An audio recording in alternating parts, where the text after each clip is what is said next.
genuinely Jackson. forgot. So usually we discuss the opening number. Right. Yes. Oh, hi, Nick. Hi. Nick, Hello. Nick's helping us out today. Usually Carrie and I have some conversation about what we should open. Yes. Well, it didn't even occur to me to have that conversation Well, today. I was running late. I was focused, and you were focused because Bill's not here, so you're doing the news. And I know you got the boners to prep and all that, and so I thought I'll just take an executive decision, and Sure. I went and looked up my On This Day file, and I saw that it was Where the Streets Had No Name was released, and I thought, okay, that's perfect. I'd throw that in because I got other stuff to do, and here we are. It's the first day of September. Yes, 1P in September. It there was should be two. it was debated, I and know. the final decision was 1P. Me and Steph are the only ones that think it should be two. 1P? Walk 1P. that back.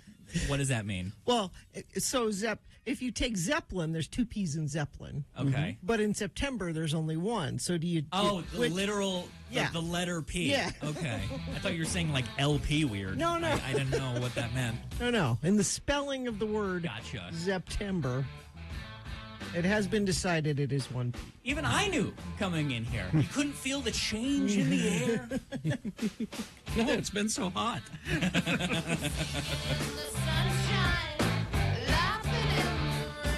But there is this glimmer of hope on the horizon. For what? Well, just for things to be better. No, I agree. I agree with that. So here's some examples. Okay.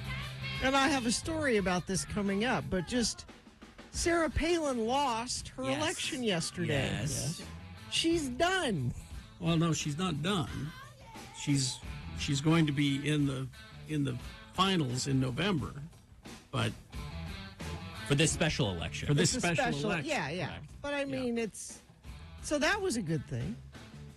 Serena Williams, Yes. 40 years old, just kicking ass. Greatest Sports. I know. Malarkey. Greatest You bring me in for the sports desk and you do this to me. It's coming up. It's coming Okay. up. greatest athlete, Serena Williams. So that there are glimmers of hope, and I think September. I expect bigly things in September. Now you played a little U2 there. Yeah. I heard, you'll like this, Nick. I heard the sweetest thing yesterday. So Bono has written his memoir, and he's voicing the audiobook of it, of course. And Bono has his very, Hi, this is Bono. Yeah. Yeah. But he released a tiny clip of it yesterday, and it was called "The Morning of My Wedding." Okay. And he talks about this is the last morning I'm waking up in my house with my family, and my dad's making toast, and we're sitting in the kitchen, and it hits me. This is the last day I am not a married person going out on my own. I'm in my father's house now, and this will never happen again. But when was this? When he got married, like back in the 80s. And he just wakes up and turns on a recorder and says, No, he wrote a book, which is Oh. coming out in a couple weeks, and so he released a little excerpt of the audio portion, Okay. and it was about his wedding day. But it was really sweet. It worked. It So made he's- me want to read the book. He's recounting the morning and talking Yes, about it. Okay. yes. The way you phrased it, it sounds like here's a clip of No. me that morning. No. And it was my last day, and like the audacity and ego to wake up and just turn on a recorder, No. thinking that Nick's not sure how books work. So I know how books work. But it was so sweet.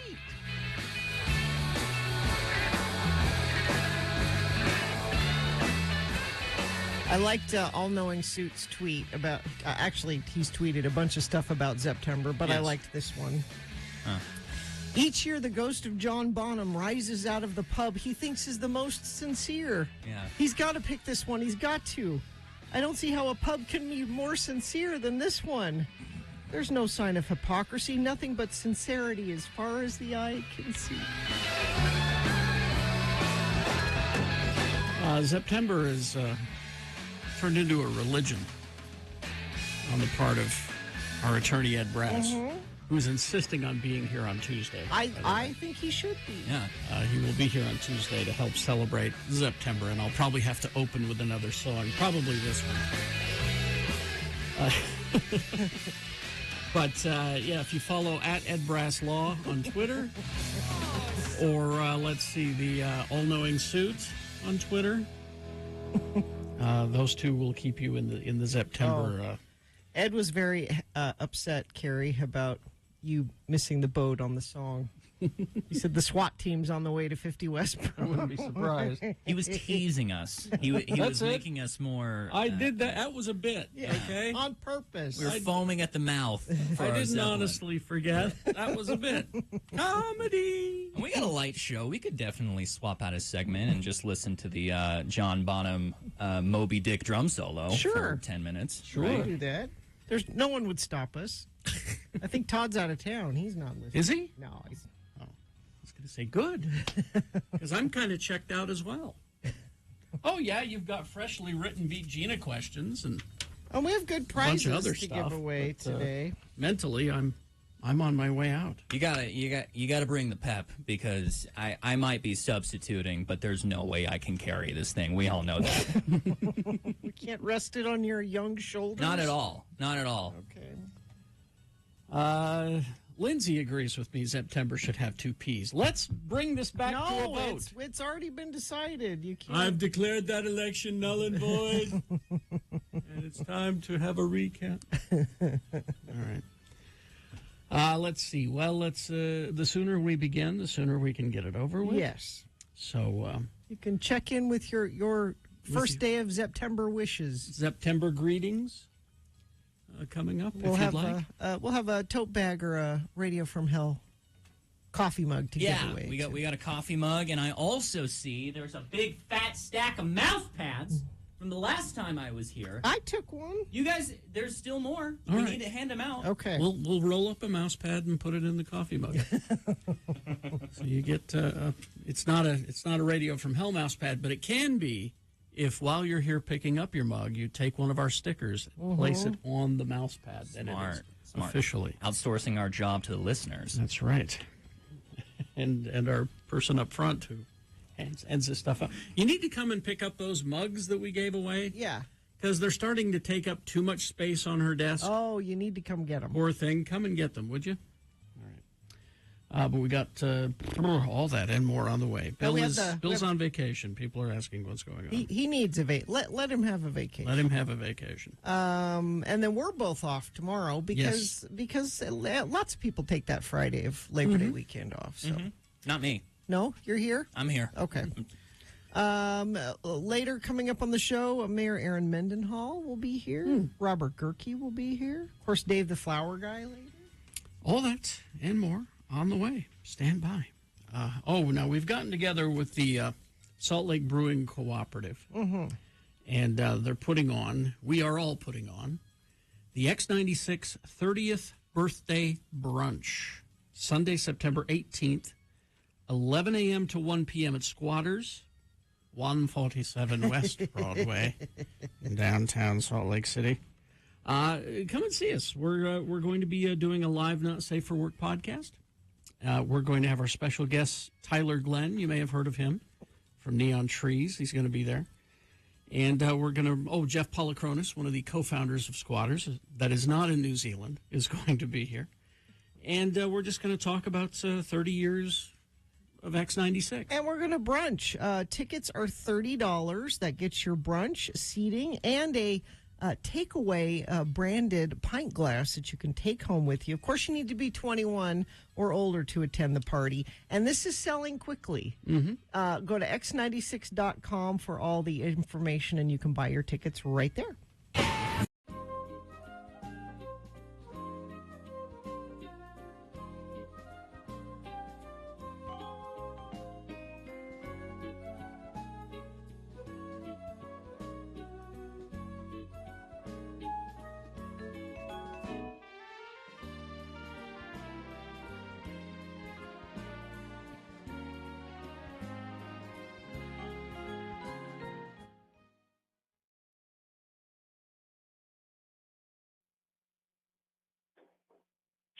So, I realize I haven't talked a lot about food on the trail, and I'll try to send you some pictures. I've actually taken some pictures of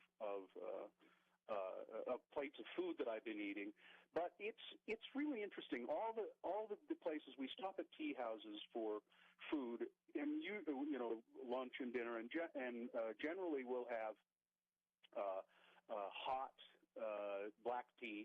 And then you can order. There are a variety of things on the menu, and they're all kind of the same. You can get spaghetti with meat sauce, spaghetti with tomato sauce, spaghetti with a fried egg on top, and then there are also various local things that you can have. For instance, tonight I'm having Sherpa stew with vegetables. And if I want to, I could have Sherpa stew with vegetables and meat, and that would probably be buffalo meat. I decided I could have a steak. It's a buffalo steak. I'd have thought, I don't think I want a buffalo steak. So there are all kinds of things you can eat. And the service is really pretty good. It's not very crowded up here at this time of the year, and so the service is pretty fast, and they bring stuff out.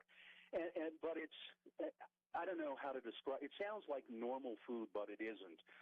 It has all of it has a very odd kind of twist to it. It's good. It's filling. But it all has just kind of, like I had a tuna sandwich today. I said, let me try a tuna sandwich and a bowl of soup. Well, the tuna sandwich was just a canned tuna on bread that had been heated up, and I don't think there was anything else on the bread. Just tuna and bread, and then it had been heated up. It was a little odd, but believe me, I ate it. And then one of my favorite things, though, is potato time with the Sherpa guys who are carrying our stuff.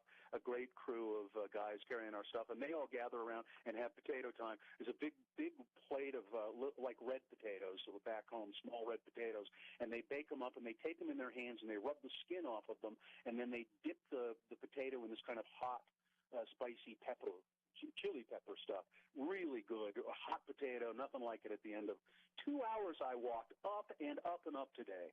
We'll tell you more about it coming up.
Go ahead.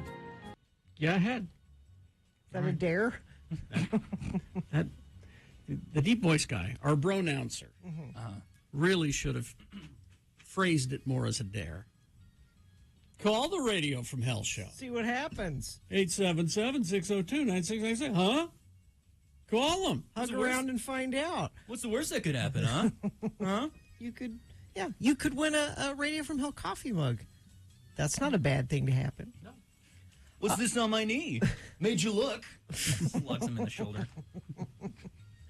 Do we have a sponsor for the beginning of the show? Yeah, kicking things off with, do you or someone you love struggle with addiction? Help is out there. Renaissance Ranch is one of Utah's best addiction treatment centers. Schedule a free consultation at renaissanceranch.com.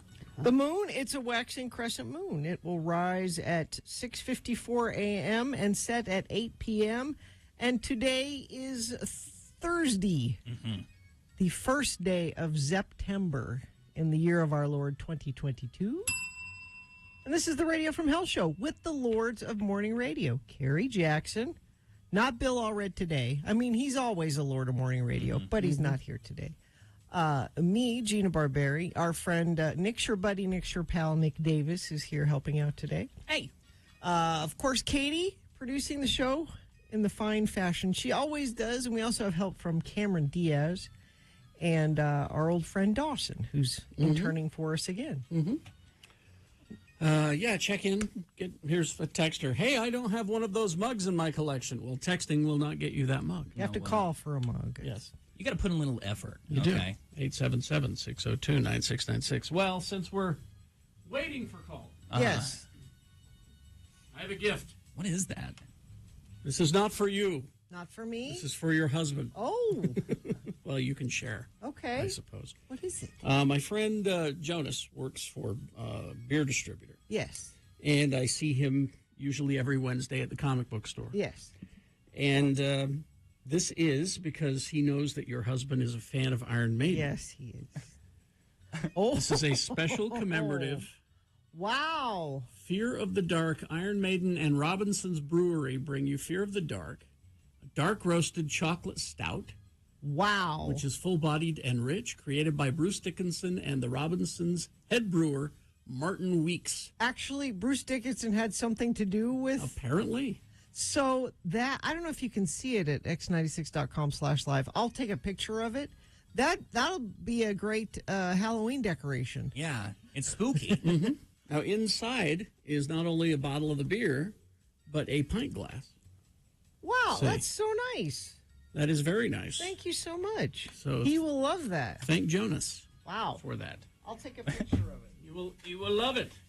It looks great, but what a weird venture business-wise for these rock and roll bands, because they're not the only one. Metallica has done Oh, similar yeah. stuff, and they Tool does stuff. Yeah. I mean, and their barrels are being vibrated by their music. Some of these bands, while the alcohol is being made. I don't know the process. Let's go to Allie. Hi, Allie.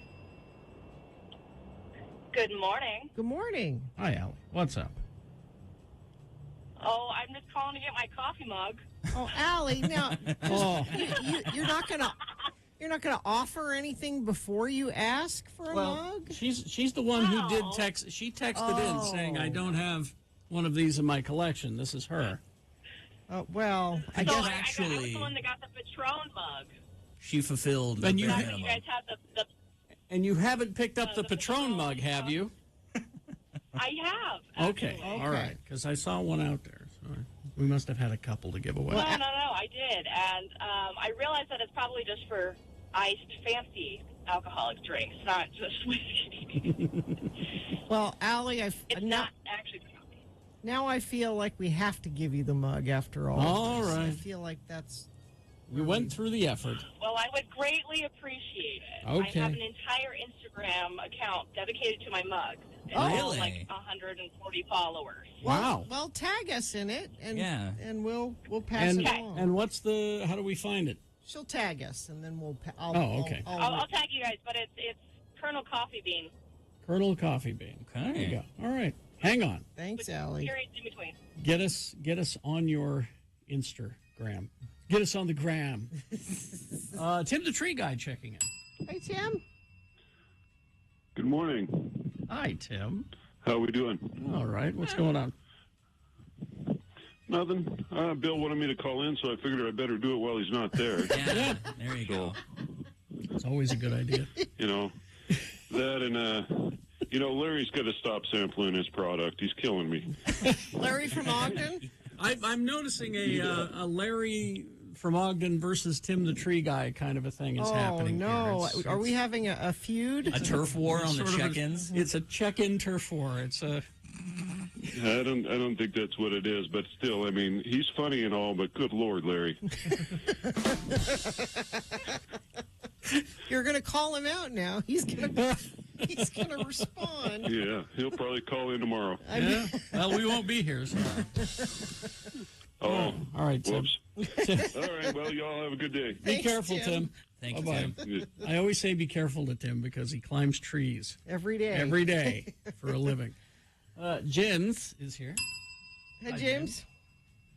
Hey, I got a couple personal issues with people in general. I hate humanity. All of humanity? Well, just the amount of it. All right. Well, what else, James? That's pretty big. It's just a decent amount of it, you know. Okay. Well, what took you over the edge to have that thought? To be honest, it's probably the lack of cat videos that have been surging on the internet. The lack of cat videos? Yeah, it seems like they're taking a dip. They've taken a dip. Well, you're not following the right accounts. I get a daily wonderful feeling. I follow it's Cat Dancing, I think, at Cat Dancing on Twitter, and it's the meme of that white cat that's bobbing its head to music. Right. But this guy puts like new wave and goth music behind it. Oh, and so I get to, so I can watch that, my favorite thing, the cat bobbing his head, and hear a song from The Cure. It's all the things. It's all the things, and it makes me feel great every day. Oh. Yeah. He James? sends one every day. Right? Yeah, you got to put in the elbow grease and look out for the content you want to see, my guy. We're all chasing the high of the internet trend a few years ago of putting slices of bread around our cats' faces, but that's never coming back. Not coming back. Those days are gone. Yeah. Hang in, Thank you James. for letting me talk. All right, James. Bye-bye. I hope James gets the help that he so richly deserves. September will help you, James. Maybe it will. Maybe it will. I don't know, but I love September. But you don't think it'll help? Okay. Mr. and Mrs. Cement Dave have our tickets for the brunch. Thank you, great. guys. We'll see you there. Perry City listener checking in. Yesterday I tried texting in, but I accidentally texted my wife instead of my favorite radio people. Well, I hope that it wasn't an inappropriate text. Let's see. Former intern Damon driving from Spanish Fork to Heber at this ungodly hour. That's not a drive that I would want to make. Teacher Emily checking in. Happy September. Hope you have a great long weekend. Crafty Lindsay listening while driving from Jackson, Wyoming into Teutonia, Idaho. Is that a place? Yeah. Teutonia. Teutonia. Let's see. There's some other things to celebrate today besides September. What's that? It's Ginger Cat Appreciation Day. That's very specific. There you go, James. That's an orange cat, like Jones from Yeah. Alien. It's International Cabernet Day. Oh, my wife likes a chewy Cabernet. A chewy Cabernet. I don't know, wine It has terms. tannins and stuff. Come on. It's National Acne Positivity Day. You hear that, Nick? Oh, come on. Oh, come on. You'll always be the young kid in I have my a eye. skin regimen now. You do? I'm Do married. you moisturize? Yes. Oh, good. My wife is very attentive to I'm my proud skin. of you. Moisturizing's very important. Yes. I learned from Jay Whitaker. Anything else, Gina? It's National Tofu Day. I won't be celebrating. You won't be, but I will be. Let's see. It's no, that's about it. That's Those good. are all the things to celebrate. All the days. Yeah. For the love of Crom, if you're going to drive 65 on the freeway, please do not do that in the left lane. You are a hazard to yourself and others. Okay. Left lane Thank is you. for passing. Speaking of traffic, Well, traffic. We are, of course, leading into the holiday weekend, meaning people are doing just about nothing. So, completely green on my board. I would say this is the morning to make your traffic dreams come true, if there's any time. really, we should not be here today. No. It's true. I mean, we're doing tomorrow, but Yeah. we should be here today as well. And there's your traffic. That's it. All right, thank you. Coming up at our next break, Big Boy News and Opinioendo and Geek News coming up. Boner of the day on the way. Stand by for all of that. Wendy's for breakfast. Would you quickly look up the person? Mike. Was it Mike? Yeah. Who gave us our Wendy's French toast sticks. Clearly have to enunciate. But we finally got to try them. Yes, delicious. They're better than my mom's. You can say it with I can confidence confidently now? say. Mom's been dead for like 10 years now, but better than my mom's. Wendy's new home-style French toast sticks, so good. I'm saying that they are better than my mom's, and I think they're probably better than your mom's French toast. We witnessed it yesterday. The portability came in first of all.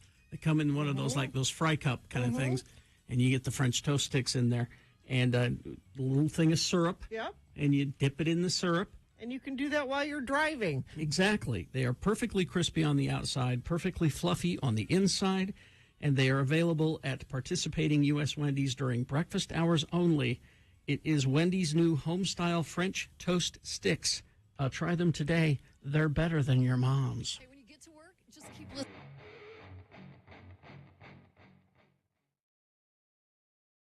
We use YouTube every day. Right, it's right there. That's how we get on Radio from Hell TV. It's x96.com/live. On the X96 YouTube channel. And so YouTube has various rules and standards. Which is good. Yeah, sure. One thing is you can't play. We can't play commercials. Yeah, so we can't take those out. We can't play music. Because it's unfair to the artists, I guess. Right. Yeah. So it's weird because we pay the artists to play their songs for the radio. But that's separate Yeah. from YouTube, so we can't. That's why, and that's why podcasts don't have songs in them a lot. It's the same thing because I didn't know that. when you play a podcast, the algorithm hears the song and goes So and YouTube has other rules or about political things and misleading things. And anyway, we got this email from YouTube. Hello, Radio from Hell. Our team has reviewed your content, and unfortunately, we think it violates our misinformation policy. We have removed the content from YouTube, and it says what it has a link to what they removed. It's one show. Yeah. We know that this might be disappointing, but it's important to us that YouTube is a safe space for all. If content breaks our rules, we remove it. If you think we've made a mistake, you can appeal, and we'll take another look. Keep reading for more details. Katie says, by the way, that she has sent in an appeal. Here's how your content violated the policy. This will make you laugh, I think. Content that advances false claims that widespread fraud, errors, or glitches change the outcome of the U.S. 2020 presidential election is not allowed on YouTube, you guys. That's what they say we did. Yeah. Well, we were probably reading a story about somebody else saying those things, and this is not they do have live people monitoring stuff, but I think they also have this is bots or it's an algorithm that picked up on us talking about it. Because if a person had heard that, they wouldn't have. No. They wouldn't have flagged it. No. I am glad that YouTube removes that stuff. That makes me feel good that they are looking for those things. This is just a mistake. It's so I don't think we're in horrible trouble because what is it? You get three chances or something? It says because this is the first time. This is just a warning. Oh yeah. If it happens again, your channel will get a strike, and you won't be able to do things like upload, post, or live stream for 1 week. 1 week. We want to help you stay on YouTube, so please be sure you understand YouTube's community guidelines. Yeah, absolutely. Review your content with our policies in mind. If after reviewing your content you think we made a mistake, let us know. Well, okay. And that's you can appeal the decision here. That's what Katie's done. Is she's appealed the decision. I'm predicting that they will read the appeal and go, "What? Oh, let it." Then a person will listen to it and go, "Oh, yeah, you're okay. You're fine." That's what I predict. My guess is nothing will come from this. That's what I would think. No, I mean, like, they're not going to bother to go back and listen to it again. They're not? Oh, yes, they will. Yeah, they will. I bet not. Well, then how will they make a decision? There is no about the decision appeal? to be made. Well, they wouldn't tell you. They didn't take us down. They took down that episode, and I want it back. By God. Okay. I want my episode back. And I want them to acknowledge that we did not violate their policy. Yeah. I don't want to just ignore it. If I'm wrong, what do you want from me? Nothing. Well, is there? I don't know what you're. Is there like a I deadline? mean, do you want to or- bet? Do you want to bet that we never hear from them again about this, even though we Oh, yeah, asked for an appeal? I'll bet you. How we long, will hear from How them. long should we give it? Well, what? I don't know. We'll hear from them at some point. But they will. she's betting that we won't. You're that's betting why that I'm, they will not respond to the appeal at all. Yeah. Okay, I'll bet you $100. $100? Okay. $100. But what's a deadline? Oh, well, it's just whenever. I don't No, care. because that could be But what, that- but 5 years see- from now. Yeah. No. I'd say do a we- month. Give them a month. Month seems soon. Why do we put a deadline on it? I think it'll be sooner than that, but I don't know for sure. Because she's betting that we'll never hear from them, and if we wait forever to hear from them, then the bet is never resolved. See, Okay, I see what you mean. So, that's why we need a deadline. Okay, 6 months. 6 months? Yeah, but it's not going to be that long. We'll hear from them sooner rather than later. $100. Okay. You got that, Katie? 6 months? And they will contact you, right? Mm-hmm. And they will contact her. All right. I mean, They don't put that for nothing. You may get something back that says, "All right, an appeal's under review," but you'll get a response to that request for an appeal, but that'll be. So you're saying that there will they be won't no do anything with it. They won't come back and say yes. there will we'll be put it no back," we're sorry yeah, or yeah. we were right or Right. anything like that. Right. That's your bet. That's my bet. Okay, we're getting this all clear. I want it fair. I don't understand why you even would go so far as to. Because do you know how many of those things they Yes. take down every day? Yes. They're not going to spend the time to go back and listen to our podcast and decide. They're just going to go whatever. They will. It'll be lost to the ether. We'll never hear from them. Yes, we will. Okay. We absolutely 6 will. months. Katie has written it down. And you're suggesting that we have to hear more than just your review. You will get an it's under automated response like you do when you ask for anything. Well, we're looking into it. Haven't you ever? And so that's not going to count as the No. response. No, she's Okay. betting is no resolution. Yeah. Yeah, there will be. There will be a resolution as well. All right. We'll see. 6 months. Texter, I once got banned from posting on Facebook because my picture of a trash can violated their rules against nudity. I want to see that picture. Let's see why that would sexy that be? trash can. I want to see that. Why in the hell would that be? Mm-hmm.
Pilots because Well, it'll be your first story in the news. How oh, about it that? is. Yeah. Oh, okay. It'll be the first story in the news. And- News now. This just in. News brought to you by. Salt Lake School for Performing Arts, or SPA, as they call it, is a tuition-free charter high school in Salt Lake City. SPA is now accepting students grade 9 through 12 for the current 2022-2023 school year.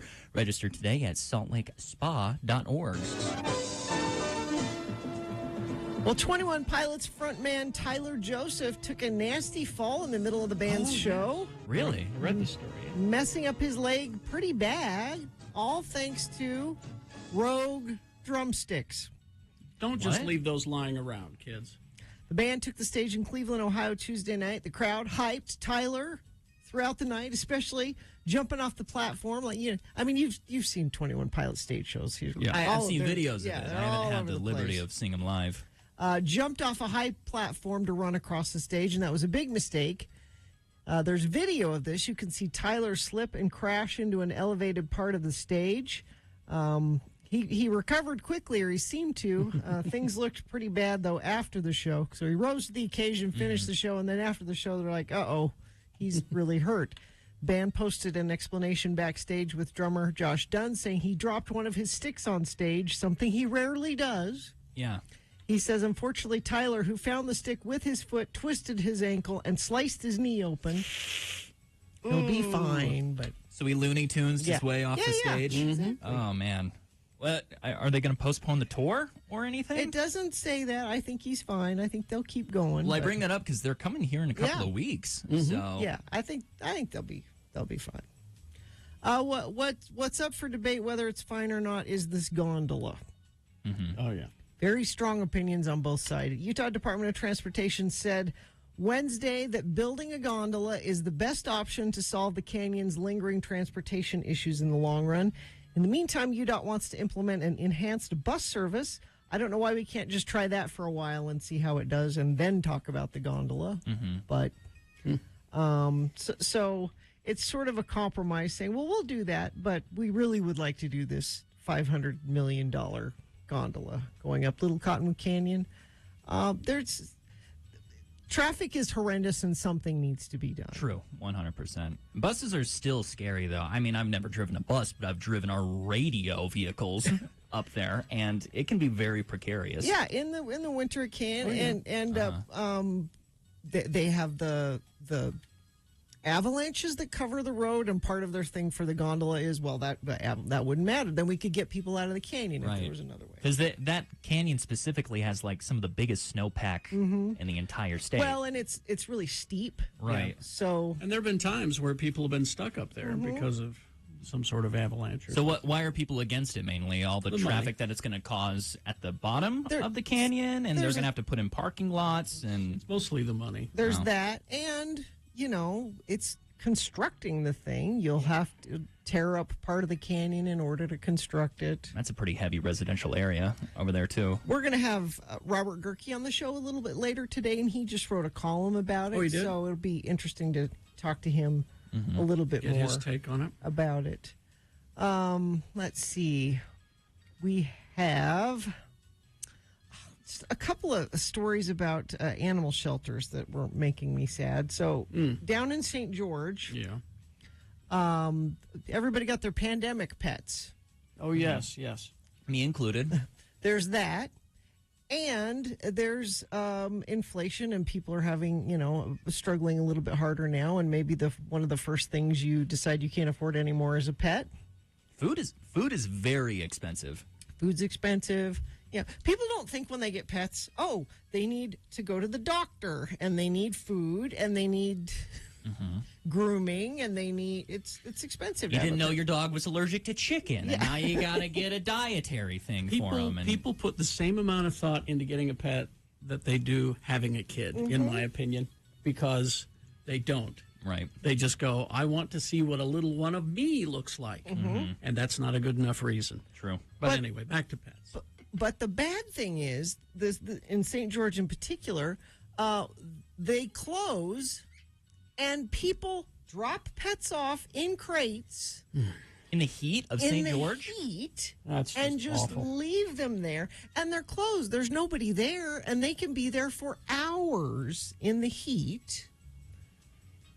Don't do that. No. I mean, I guess retroactively, do not get a pet if you can't take care of it, or like Carrie said, think it through. Do we have enough room for this pet? Can I afford to feed all of that? Another sad pet story. Sorry with all the sad pet stories, but at the North Utah Valley Animal Shelter, failing a temperament test is essentially a death sentence for cats. Shelter's director said the test is meant to determine whether a cat will be aggressive toward people. Quote, we want to make sure that we're not putting our citizens in danger by adopting out an animal that shouldn't be with people. Now, what's the test? A cat can fail the shelter's temperament test by hissing, swiping, biting, putting its ears back. Things that all cats do. But also can fail for just hiding in the corner of the kennel. Like, I'm scared. Yes. I'm in this new place. Katie's outraged. Oh, Yeah. this story is upsetting. Well, coming from a person who owns 3 cats, one of them is blind, the other one is very temperamental and likes her way only because she's the queen of the house, and then my little Fred, who's just my biggest sweet love bug. But every cat does that. Fred had a freak out at Lydia for being outside for too long. And crate things, just like dogs, cats can have a fear of crates. Course. So, of course, they're going to hide. And they're a new place and new people. And it's scary. Yes. Like Personality. This is heartbreaking. It's attitude. You want a cat that just sits in the corner and doesn't say anything at all? I Yeah. guess some people do. Some but people do. I like a pet with a little bit of pizzazz. Yeah, that's just heartbreaking. I know Bill would stand up like I would. Yeah, for oh, for this. sure. In the month of April, almost all cats euthanized at the shelter failed this test. This is This not is a terrible test. This is a terrible test. And you'd think the people at the shelter would know this is a terrible test. Yeah. And there's, let's see. Experts and advocates say such behavior is not necessarily dangerous, and they shouldn't be put to death for it. No. So again, think about your animals, and if you can adopt, please do. Reach out to Facebook. Just post something along the lines of, we need a new home for our buddy that we weren't able to take care of. But I guess people are ashamed of admitting maybe they weren't That's able part of to it, yeah. take care of it. Yeah. If Bill were here, he'd say, this story is for you, Gina. Only 1/4 of American adults are achieving the minimum amount of exercise suggested for a healthy life, according to new statistics by the Center for Disease Control and Prevention. Data collected in 2020, published by the National Health Center for Statistics, shows that only 24% of adults age 18 and older meet the recommended amount of aerobic and muscle strengthening activities for a combined average of 150 minutes a week. 150 minutes a week? That sounds like a lot of Well, but break it down. Yeah. every day. Break it down. If I take my A dog week. for a walk Total every day, a week. that's I get that. 30 minutes See, a day? It's not bad. A staggering 46% of adults failed to meet the minimum amount of activity. They are remaining seated, is what they're doing. But yeah, really, I mean, I get that much, and all I do is walk my dog every day. That's all you need. So That's it's all not- I do. It's not a lot. Yeah. I'm walking through Toronto right now. Toronto? Trana, as the guide calls it. Trana. Oh. Carrie has a I got a fancy treadmill. treadmill that has video on it. Does it immerse you with like VR and you can look around? I didn't the go that beautiful far. sights? They do have those. but I didn't go Really? that- No, it's just a big screen in front of it, and then they film a guy taking you through towns and places. And I went through Toronto. I'm going to head to Edinburgh now. Is it a quick pace walk or a short? It's as fast as you want it to be. Okay. So as you speed up, does the video speed up? Yeah, He kind of. he does sometimes, but you can stop him. And if he goes upstairs, then the thing inclines, and It's like you're there, but you're in your air-conditioned house. I love it. Exactly. Hey, I play VR. I can't knock anything. so. That's all it is. That's Yeah. really all it is. Yeah. We should pivot to sports, probably. Are Yeah? you sure? No? You have one more story? I can do one more story. Okay. Being Dwayne The Rock Johnson comes with endless perks. I don't know if this is a perk or just being a jerk. No, this is Perk or jerk? It's neither a segment. perk nor a jerk. He is a slave to this. Really? Yes, he has to, because if he doesn't, he's no longer The Rock. But he doesn't have to be so much The Rock. He feels he needs to. There's too much And if rock there. if you looked at his bank account, he'd say, "See, I have to." Former WWE wrestler is known for his strict diets and crazy workout regimes. But his former director, Stephen Merchant, revealed how much dedication it takes for the actor to maintain his killer physique. He said when The Rock goes out to dinner with friends, he has to take his own food to the restaurant and have them heat it up because it's such a structured diet. No restaurant he goes to can prepare food the way he needs to have it prepared. He is a slave to being The Rock. When you're built like that, you have to stay that way. Hugh Jackman talks about how he was so happy he's not Wolverine anymore. Because to maintain Wolverine? To maintain it, he had to, he says, if I never see another chicken breast, I'll be thrilled. Same with Chris Hemsworth. They have to go through the same thing. To get that cut, you have to have that kind of diet, and you have to be that regimented. He also says, I remember having a meeting with The Rock in Texas just before WrestleMania. We were having a meeting about the movie, and his alarm would go off at like 3:17 p.m. He would go to the fridge.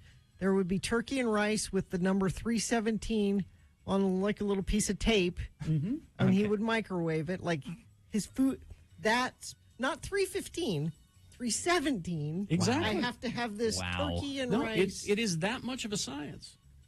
I mean, it's working out for him. He's what, the most He is most the- highly paid actor in Hollywood? He is. Yeah. Yeah. I walk my dog every day. I'll eat turkey at 317 to make millions of dollars. That sounds like a pretty sweet gig. Sports weather traffic. Sports. Now, lot of unprecedented stuff going on with sports right now. The entire world, the last few days, has had its eyes on former gold Olympic medalist Kurt Angle of the WWE, No, I don't- who that's- on it's- Monday Night Raw was hanging out in his hometown of Philadelphia, where he was challenged by other Olympic medal winners, the Alpha Academy, after declining an invitation into their organization. Now, thank God the Street Profits came out to defend Kurt Angle from the ambush, and in the end, all three of them celebrated by drinking a Kurt Angle stapled pint of milk. I don't know anything you just said right now. Well, he's a former alcoholic, Oh. so he can't touch Oh, alcohol. okay. I mean, All right. So he swapped to milk. Okay, so So- wrestling. Got it. Yeah. Okay. All right. What else would you think I was? I gonna talk thought you about were here? going to talk about, The you know, Serena Williams. tennis. Kind of a big deal. Yeah.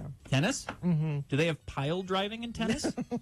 They should. That's probably why I'm not watching it. Well, there you go. There's your sports. In terms of weather, it's going to be a real hot one the next few days. If you haven't been, outside at all in the last few yourself, we're going to reach a high of 100 today. You'll taper off into a nice, cool 99 degrees tomorrow. But Saturday and Sunday, you can expect 103, 100 degrees. It is going to be inside weather for sure for your holiday break. If you're around, that is brought to you by, for over 65 years, we have been a part of your community. While our name is changing, our commitment to you is not. Welcome to You First, YouFirstCU.com. Traffic, taking a gander at that. I am still not seeing any issues across the valley because people are sleeping in, taking their time. But if you see something, you can, say something. 33986 is where you can text that. All right. Tom thinks that your shirt is amazing, by the way. It's badass. What is it? It's a skeleton on a motorcycle. Wow. It makes you look. It doesn't make you look tough. Yeah. It needs a scythe All right. to make it cooler. Then he'd be Frank Christ Yeah. on his electric scooter. Geek News now, brought to you by. Whoever you want it to be.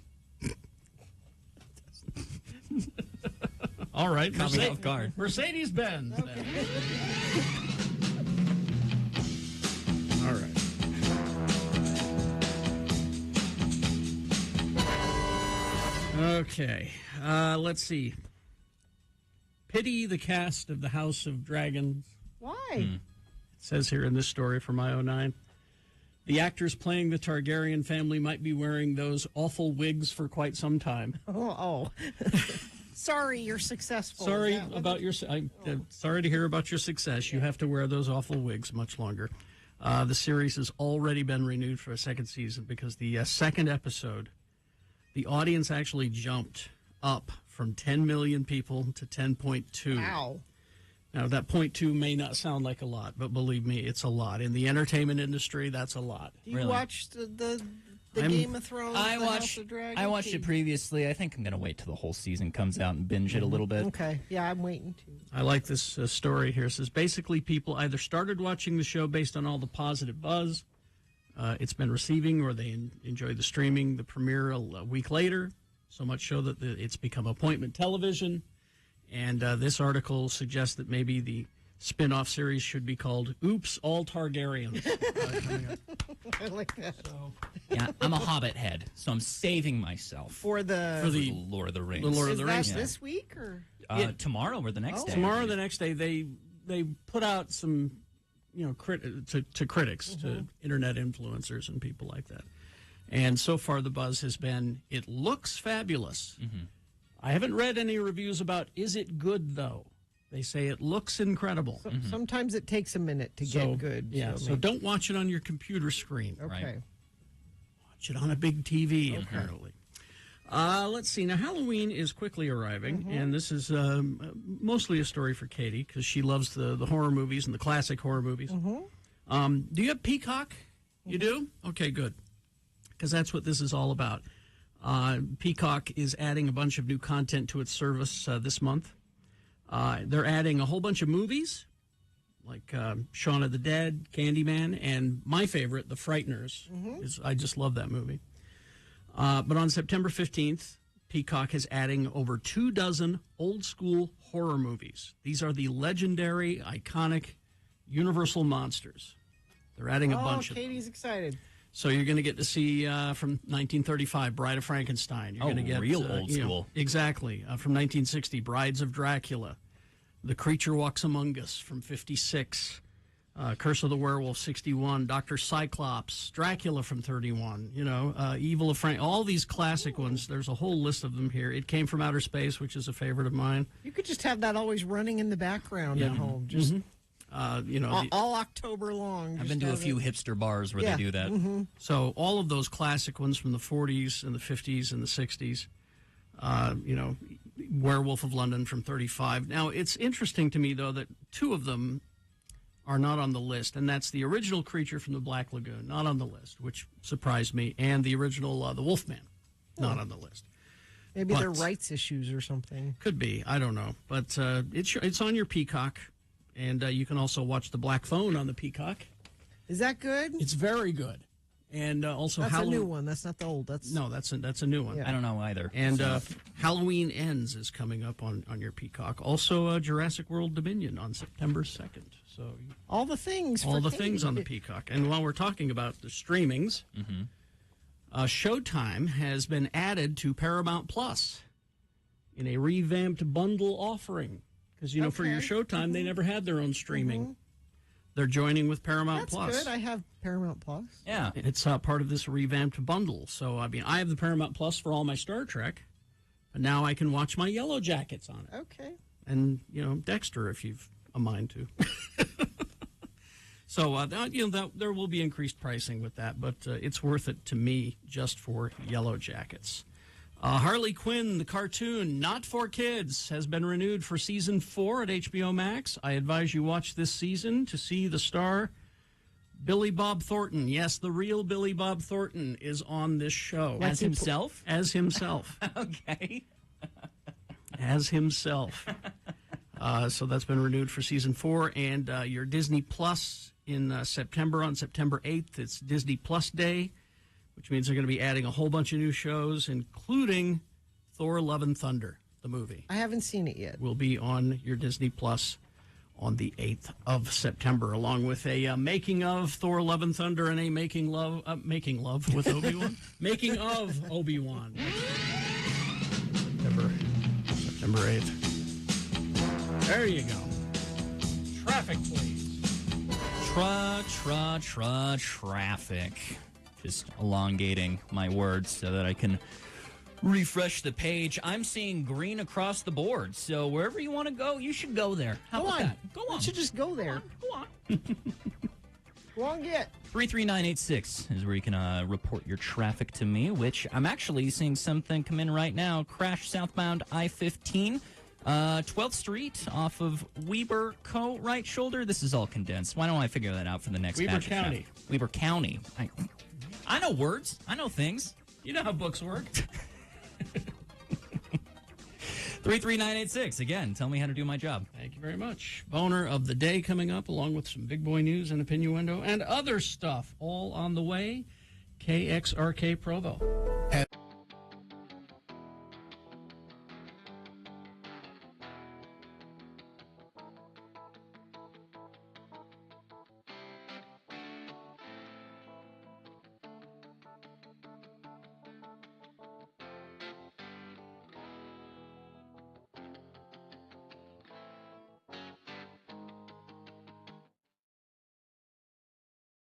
up Snuffy and Guffy. And let me just say this.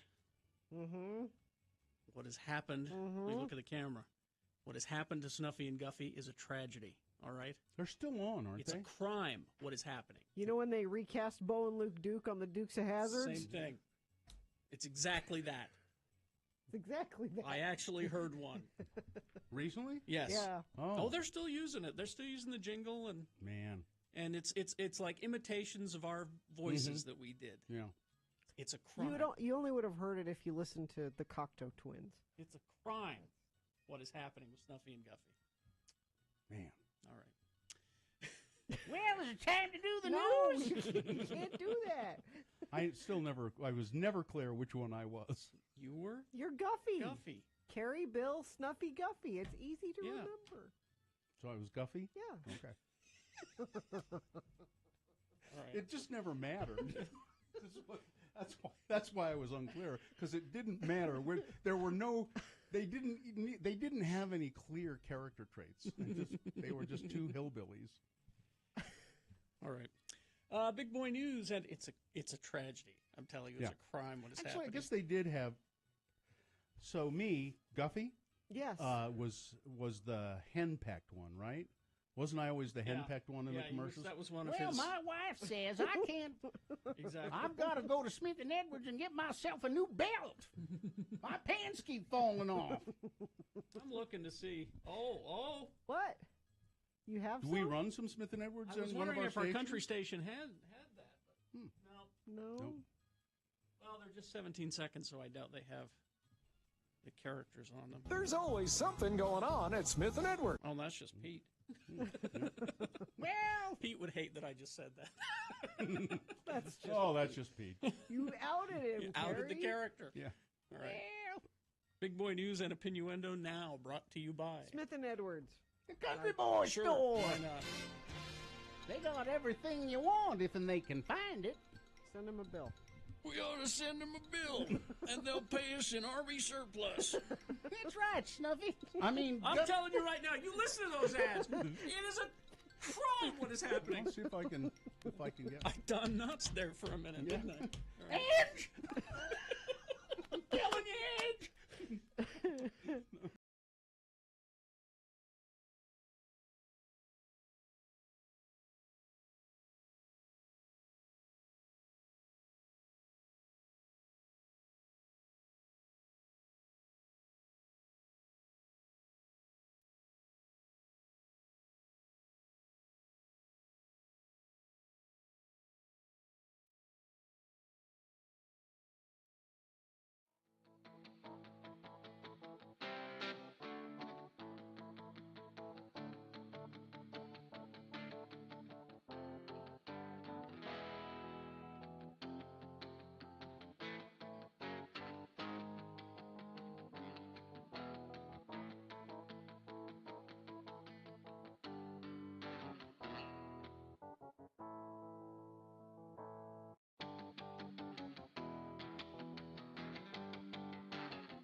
.04, we got Boner of the Day coming up.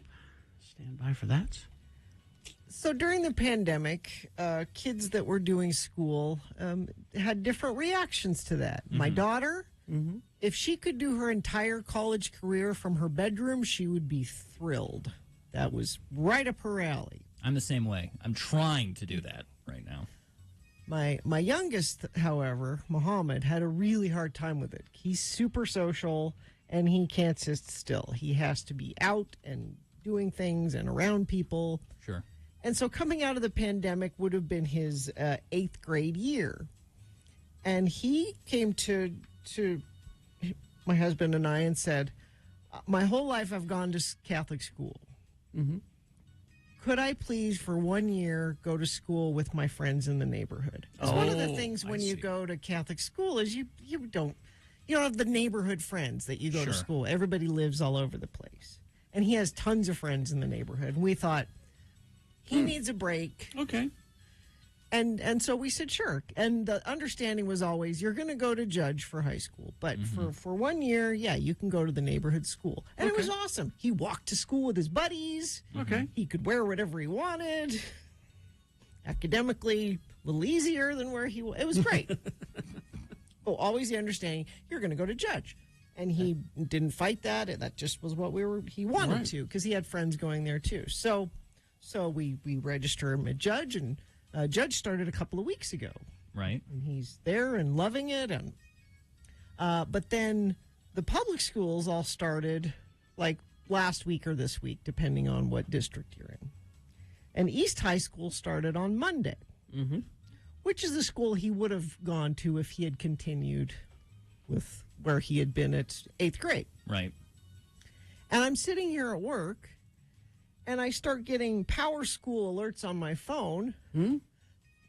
Power School alerts? Yeah, what is that? Power School is the way the school lets you know what the grades are for your kids, or if there's a message they need to send you. Oh, that goes electronically straight to parents now. And so I look down. There's no losing the note. No. And apparently Muhammad is absent from his first period Spanish class at East High School Monday morning. Okay.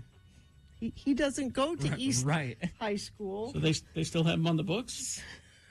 And so for the last 3 days, I've been getting Power School alerts from East High School that Muhammad is not in school.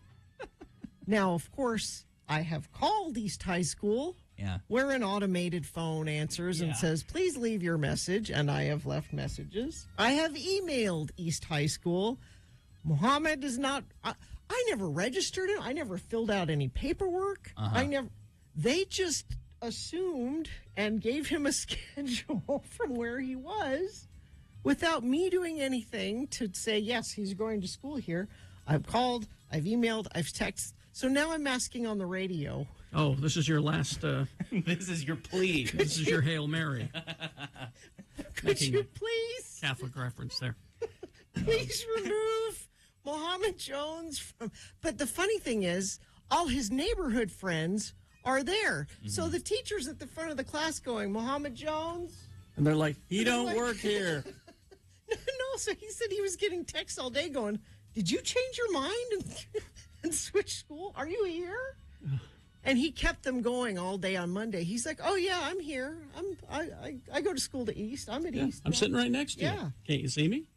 If his friends are true friends, they're going to send him down the river and pretend that he is going to the school and ruin his academic career forever. Well, and so Muhammad's like, am I going to get the truancy officer coming to the door going, Muhammad has not been at school. Oh, they don't care.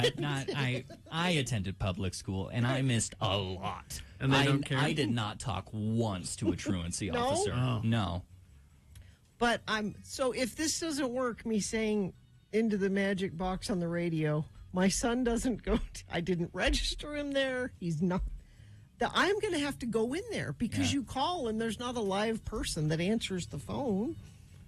Well, they're so understaffed. Because the legislature keeps cutting budgets left and right. So if somebody...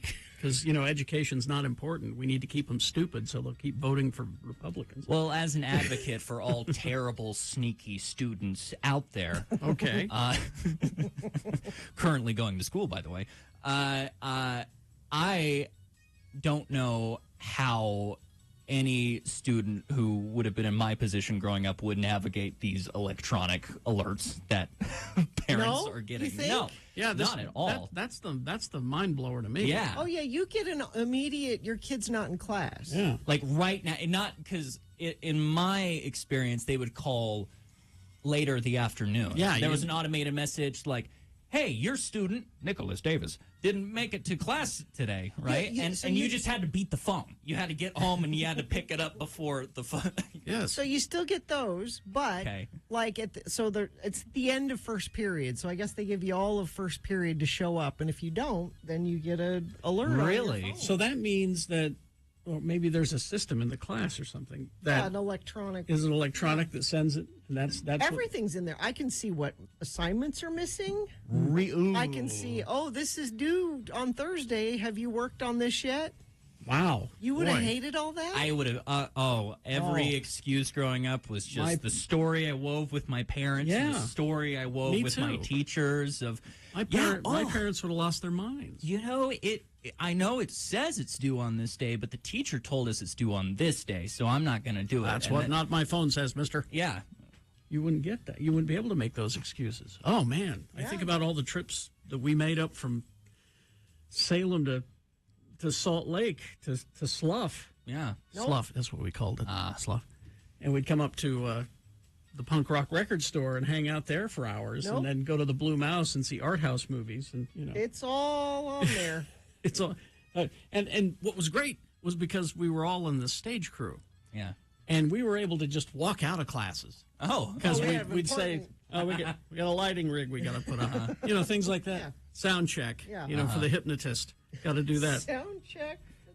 Yeah, the worst thing that happened in my academic career was I was elected student body officer in 9th grade, barely, mind you. One of the outgoing student body officers said in a way that she thought was endearing, "You barely made it." Like, phew.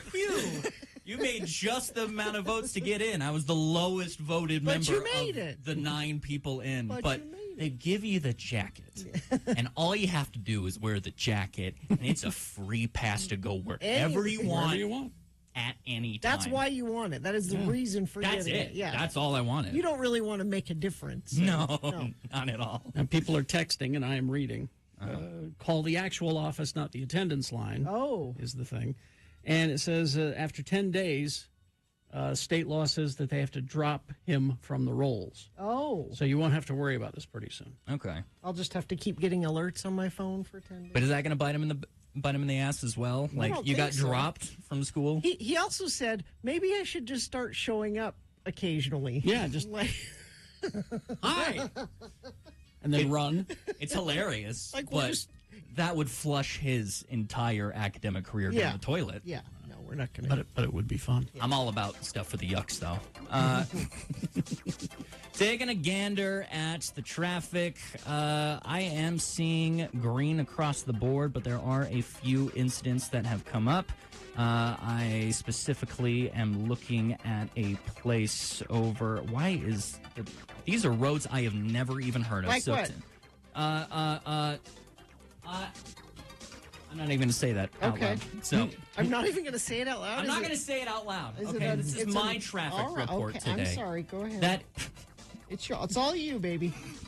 go wherever you want this morning. How about that? That is brought to you by Are You Searching for Pokemon? Locally owned Haster Games. It's the best selection of Pokemon, Dungeons and Dragons, Magic, and more. Shop online at HasterGames.com or visit our store at 6831 South State. Curbside service is available. Owner of the day.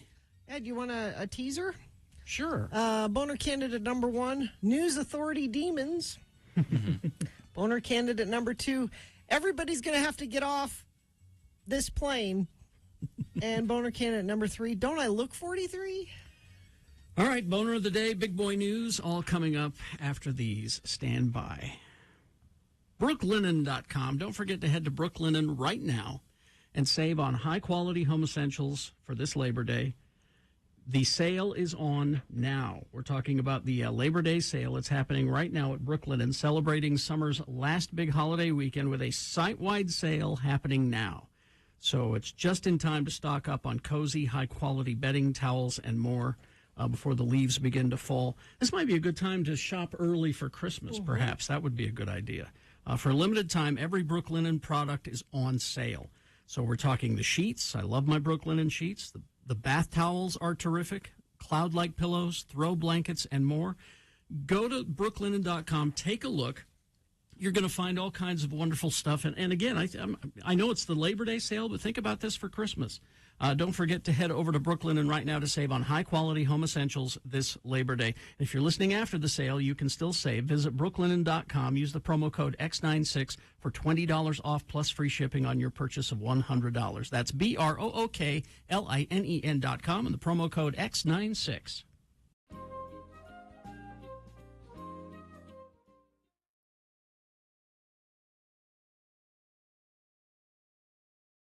Radio from Hell. Kerry Jackson there. Yes. I'm Bill Allred. We used to have somebody on the show named Gina. Yeah. I've kind of forgotten what she looks like even. And I don't remember much about her, but filling in for her, and I guess she'll return at some point. Tuesday. Okay. Filling in is Nick. Nick's your buddy. Nick's your pal. Mm-hmm. Who's on the radio here usually when? Late nights, 10 p.m. to 2 a.m. Nick at night. Mm-hmm. And so do you enjoy coming in to do the morning show? I mean, it's a complete reversal of my sleep schedule, but outside of that, I love being here. That's all you have to say about it? I don't wake up until about 30 minutes to an hour after you guys are done with your show most days. I'm doing the late night. Well, yeah. But that's all you have to say about the privilege that we've offered you? I love being here. I interned years ago. I love being in the studio, the pep and shazam of live radio. Who did you intern for? I've been all around the building, baby. Huh? Yeah. Nick, did you put up a poll about your mustache? Oh, we just got it. I sent the pics over to Katie, and it's over on our Twitter feed right now. Do we have a before and after? I sent them, yeah. Okay, And all remember, right. keep in mind, as the rules required earlier, I picked the photos. You picked the photo. Of the before mustache and the after mustache. And this was where? Where are we seeing? Where can we vote? Twitter is All where right, you can so vote. it's the At Radio from Hell. Yep. Okay. I've retweeted it on my take a page look as well, at it. at Nick Drools.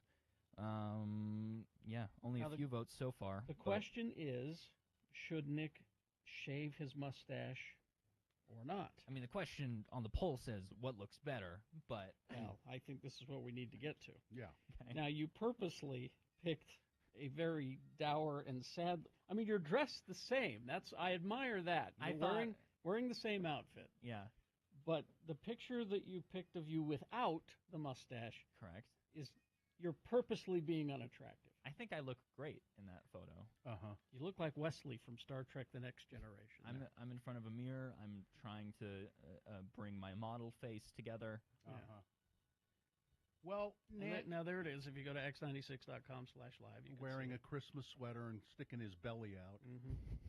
Yeah, that's really I've an lost some attractive weight photo, since then. Nick. And then there's the picture of you with your mustache. Can you put that up too? Again, in the same outfit, but looking confident in himself and happy.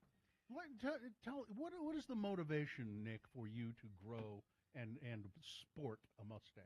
What is the motivation? Yeah, What's the thought? Confidence. To show that you are confident. Confidence? Oh, you mean it gives you confidence, or I got the baby face, right? I need some. Oh, I need some facial hair, or else I just look like a 13-year-old. Well, why not grow more than just a mustache? Then I got patchy face. I got patchy facial hair outside of my mustache. Yeah, you could color that in. I could. I've done that actually. Yeah, I bet you have. I think you should not worry about your youthful visage. I like how we look. What's the problem with that? It's very rare exception that a person can wear a mustache and get away with standalone it. mustache and pull it off. It's just not. It's not a look that works for many people. I've said it before, and she means it sincerely. My wife loves the mustache, and who else's opinion matters on the issue? That's true. so far with the mustache is winning. So if you go to our Twitter feed at Radio from Hell, you can see and vote. I knew it would. Now here's the story that I wanted to bring to you. Yeah. I mean, you say that your wife likes it. I think she's just being nice. Yeah. Whatever you want, honey. I don't care. Miles Teller, actor, Maverick, Top Gun Maverick. Yeah, he's in yeah. Now in that role, standalone mustache. Now this is a very handsome man. Yeah. All right. Miles Teller's wife prefers her man clean shaven. While chatting with people about doing this other thing, Miles Teller opens up about how his wife was not a big fan of the mustache that he sported while shooting Top Gun Maverick. Does it look dumb? What does she know? My wife made me shave it immediately after filming. Reacting to the grooming, I'm a big fan of it. If it makes people more confident, then more power to them. But we'll see. Maybe it'll be a summer trend because of this movie, and then die out. But his wife insisted. Yeah. As soon as he got home, are you done with that stupid movie? Yeah. Shave the mustache off. I think that's the people. I can name two people who look good with a mustache. Yeah. Tom Selleck and Ned Flanders. Those are the only two people who should be wearing mustache. It might be a generational thing, though, as well. There's a lot of younger people sporting mustaches these days. Yeah, but that's just, it's because you're trying to be hip. It's trying to be, we're retro, we're hip. You see that, you say that my, wife is just being nice to me, but keep in mind, I got married last year, and it's a pretty big decision. Are you guys living together yet? Yeah. We just got together. It's crazy. Wow. And I feel like if she was just being kind about the whole thing, she wouldn't let it slide for specifically the wedding photos. Because I came to her and I asked, does this stay or does this go? Like, it all comes down to and she said, I love it. I want you to keep it. And I said, we're taking wedding photos in this. And she said, no, it has to stay. I love it. Is it because now you guys have matching mustaches, and that's the reason. Adorable. Don't right? you say that about my wife. You look adorable in those wedding photos. Don't you say that matching. about my gorgeous bride. She is beautiful. Well, we'll keep this. I guess the Twitter polls last 24 hours or something. Yeah, I'm here tomorrow. So tomorrow at about this time, we'll have an answer. Okay. Yeah, okay. And I'll bring a razor and some shaving cream, and okay. we'll remove it. Okay.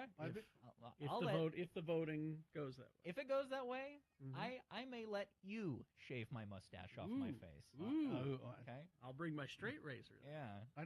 You don't really want to get that close to him, though, do No, you? I don't. No, I didn't think so. Sam Elliott mustache. Yeah. Now, see, people are saying Henry Cavill in the Mission Impossible movie with his mustache, and I disagree. Yeah, no.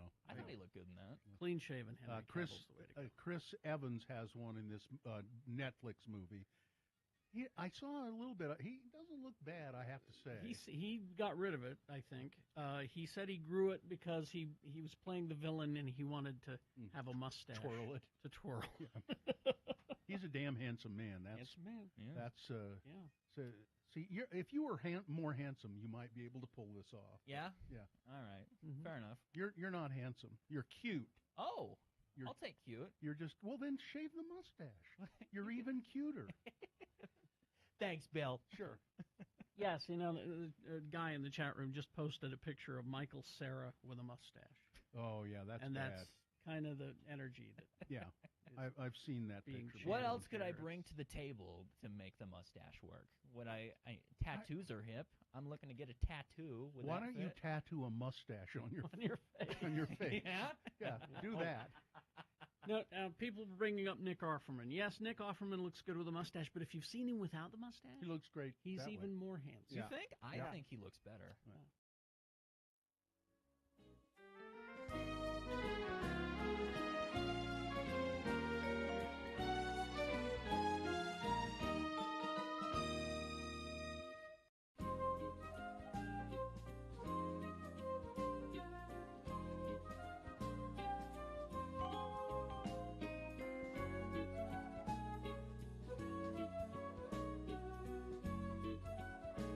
Let's see, 7:25 right now, and it is time for Boner of the Day. 3 news stories. These will be examples of bad, stupid, or funny human behavior. You will decide with your vote of these 3 candidates which one is the worst, which one deserves to be Boner of the Day for today, September 1, 2022. We'll give you 2 candidates now, a third after the news. Once you've heard all 3, then you will vote. One of you lucky random Boner voters will receive a Boner t-shirt. Boner candidate number 1. News Authority Demons. Now, you might ask me, Gina, why do you listen to KSL? Yeah, why do you? When you are driving around after work? I've stopped. I listen because I like local talk. I like to know what's happening here in town, and there aren't a lot of options for that during the middle of the day in Salt Lake. I like to hear the news. I like to know what's going on. If I had another option, but they tell me they're the news authority. So, well, there's so much the authority that the FCC, the Emergency Alert System, when S goes down, you will be instructed to tune into them to find out. They are that much of an authority. That's how much they're supposed to be trusted. Now, I know they have their news segments and then they have, shows. Yes. But if your whole station's point is, hey, we're the news, then I have a reasonable expectation that the things I am hearing on there are facts. So I'm driving yesterday listening to Inside Sources with Boyd Matheson. Ugh. And I knew this was going to be trouble when at the beginning of the segment he said, I was doing some research for my show and I was reading the National Review. Ding. Right away. Conservative rag. And I came across this fascinating article written by this guy named Jack Butler. And it's concerning the soul of the nation. All right. So I'm listening. And Carrie's going to play a little part of it, but this is not metaphor or... Can you just play a little bit of it? It's about logging off of social media. So social, and I'm like, yes, we all pay too close attention to our devices, or we spend too much time scrolling. We can all agree on that. Phone bad. Phone bad. And even social media bad. There are these curated lives that people try. Look, I'm perfect. I'm wonderful. Look at how great I am. And then it makes other people feel bad that their life doesn't look like. I agree with all of that. However. Yeah. I'll just play it. Yeah. Here we go. Especially when you have like an infinite scroll on some of these things. And I think especially younger people can relate to this, where you're just kind of, I don't know, in bed, either having woken up an hour or two ago or before you're going to sleep at night, and you're just looking at stuff. You're not actually getting anything out of it other than perhaps envy of other people's curated lives. So these things, these bad tendencies can sort of reinforce each other and go together. And distraction, as the other demon I referenced in the piece, that's a great sentence right there, is Pazuzu, the demon in The Exorcist. And Pazuzu in the William Peter Blatty novel, this doesn't appear in the movie that everyone sort of knows better, but Pazuzu references Milton, and when a sort of recording device the demon encounters, and it's sort of happy to be around it because all of these devices distract the messages coming from him, by which the demon means God. So this is kind of a Screw Tape Letters-esque way that William Peter Blatty emphasized how, if demons really are prowling the world seeking the ruins of souls, they can show up in our devices as well. And the easiest thing they can do, the thing that is the hardest for us to notice, is when they're just distracting us. That's pretty simple. Yeah. Yeah. So okay. That took a left turn. So demons are talking to you. The devil is in my phone. and we have had guests on that we don't know where they're going, and they go somewhere we didn't expect. And we can kind of bring it back around and maybe question it, going, no, wait, you're saying demons? But the host of this show, Boyd Matheson, was like, yes. Demons. Yeah. Yes. Demons are in fact Demons real. are talking, they're going to get your soul through your phone. Specifically the demon from The Exorcist. is real. We need our IT guys to bring in a priest with sage But the- to Power of IT compels you. But the irony of all of this is that in order to hear this important information that you need to hear, Yeah. it's on one of your devices. To hear Oh, yeah, that's true. I'm listening on my phone. What do I do? Is it the demon? So boner candidate number 1 is News Authority Demons. Yes. Boner candidate number 2, everybody's going to have to get off this plane. A Southwest Airlines pilot helming a flight to Cabo San Lucas, Mexico, recently took to the plane's intercom and threatened to turn this plane around if passengers didn't stop sending him nude photos via the airdrop feature on the plane. Through AirDrop, iPhone users are able to send digital files to other Apple products at close range without using Wi-Fi or cellular data. Quote, so here's the deal, passengers, so here's the deal. Yeah, you got to say it like a pilot. If this continues while we're on the ground, I'm going to have to pull back to the gate, and everybody is going to have to get off the plane. We're going to have to get security involved. Your vacation is going to be ruined. Warning the nudes-weary plane jockey. Please stop sending me this. Now, this showed up on TikTok. He said, so you folks, whatever that airdrop thing is, quit sending naked pictures. I'd really like to get this plane to Cabo, and your safety and security and well-being of customers and employees of Southwest are the highest priority, and this is making it very difficult. I will turn this plane around if you do not stop airdropping me nude photos. multiple. Yeah. They stopped. And Yes, we upon wanted to go to- landing... we wanted to go to Cabo. Yeah. Upon landing, they found the guy on the plane that was sending the nude photos, and they police escorted him off. Well, that's the plane. Boner candidate number 2. Jesus. All right. Everybody's going to get off The plane. the plane. Coming up in a moment, boner candidate number 3. Don't I look 43? Boner candidate number 3 after this big boy news and a Pinuendo brought to you by Downtown Salt Lake, let's back that up. Downtown Salt Lake's Main Street between 4th South and South Temple will be closed to cars and transformed into a pedestrian promenade Fridays, Saturdays, and Sunday from noon to 1 a.m. until through Labor Day weekend. Restaurants, bars, and shops will extend their service onto the sidewalks. Musicians and other artists will welcome everyone each night. So this is the last weekend for that.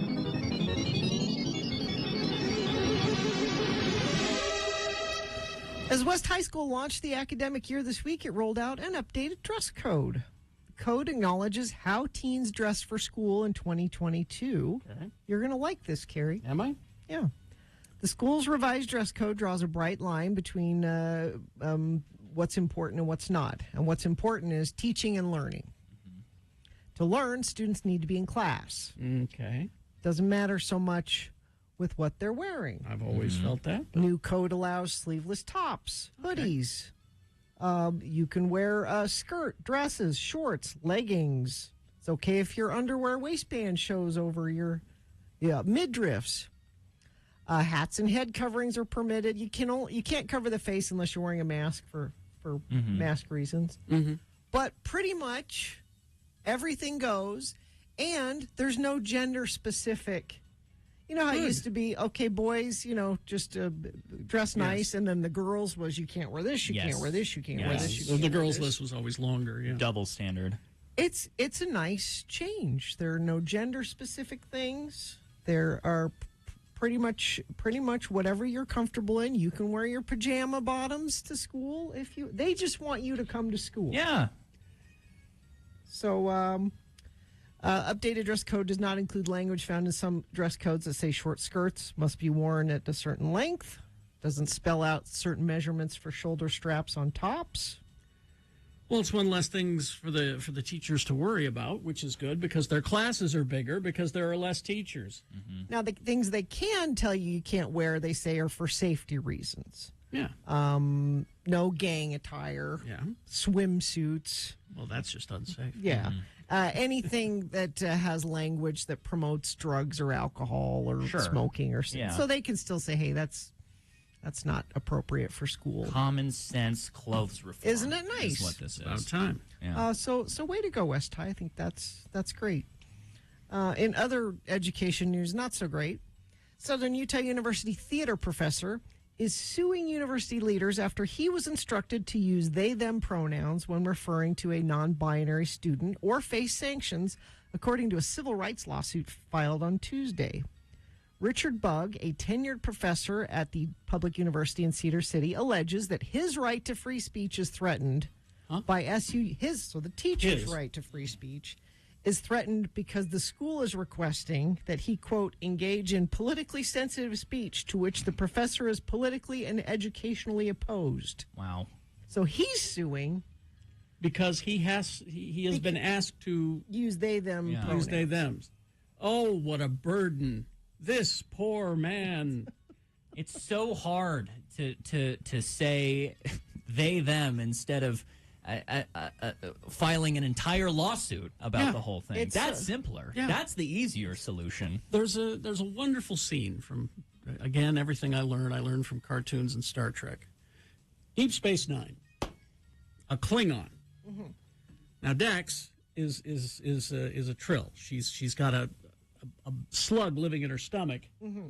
That is her person. That's who she is, and the slug is transferred from body to body. Okay. So the Klingon knew Dax when Dax was in a male body. Got it. Okay. So it's very simple. The Klingon comes up to Dax, gives her a big hug, and goes, "Curzon, my old friend." Okay. And she goes, "I'm Jadzia now." Jadzia, my new old friend. How easy was that? And if a Klingon can do it, certainly a tenured professor can just go, okay. Whatever. Wow. It's easy. Call people what they want to be called. Yeah. It's not. And you're going to make mistakes. If somebody has changed their name, it might take you a while to you're going to get it wrong a couple times. Oops, I'm sorry. Oh, we've all done that. Every single one of us has done that. That's okay, as long as you're making an effort to try. But acting like I am not doing that. Call people what they want to be called. Anyway, where are we on time, Carrie J? Probably one more story. One more quick one. Shaquille O'Neal has never had a real job. He recently opened up about a moment he had with his son that left him feeling embarrassed. His son asked him if he'd help him fill out a resume, and Shaquille realized he had no idea how to do that. He had never written a resume or he's never had a job. Yeah. Now, Shaquille has an MBA. He went back to school after he was done being a basketball player, so he's educated. He's made a lot of money, but he's never applied for a job. And he was embarrassed. I mean, his resume is on TV. Yeah. His resume is... I'm Shaquille O'Neal. He walks in a room. Yeah. That's the resume. I would like to see your resume, sir. I'm Shaquille O'Neal. That's my resume. Yeah.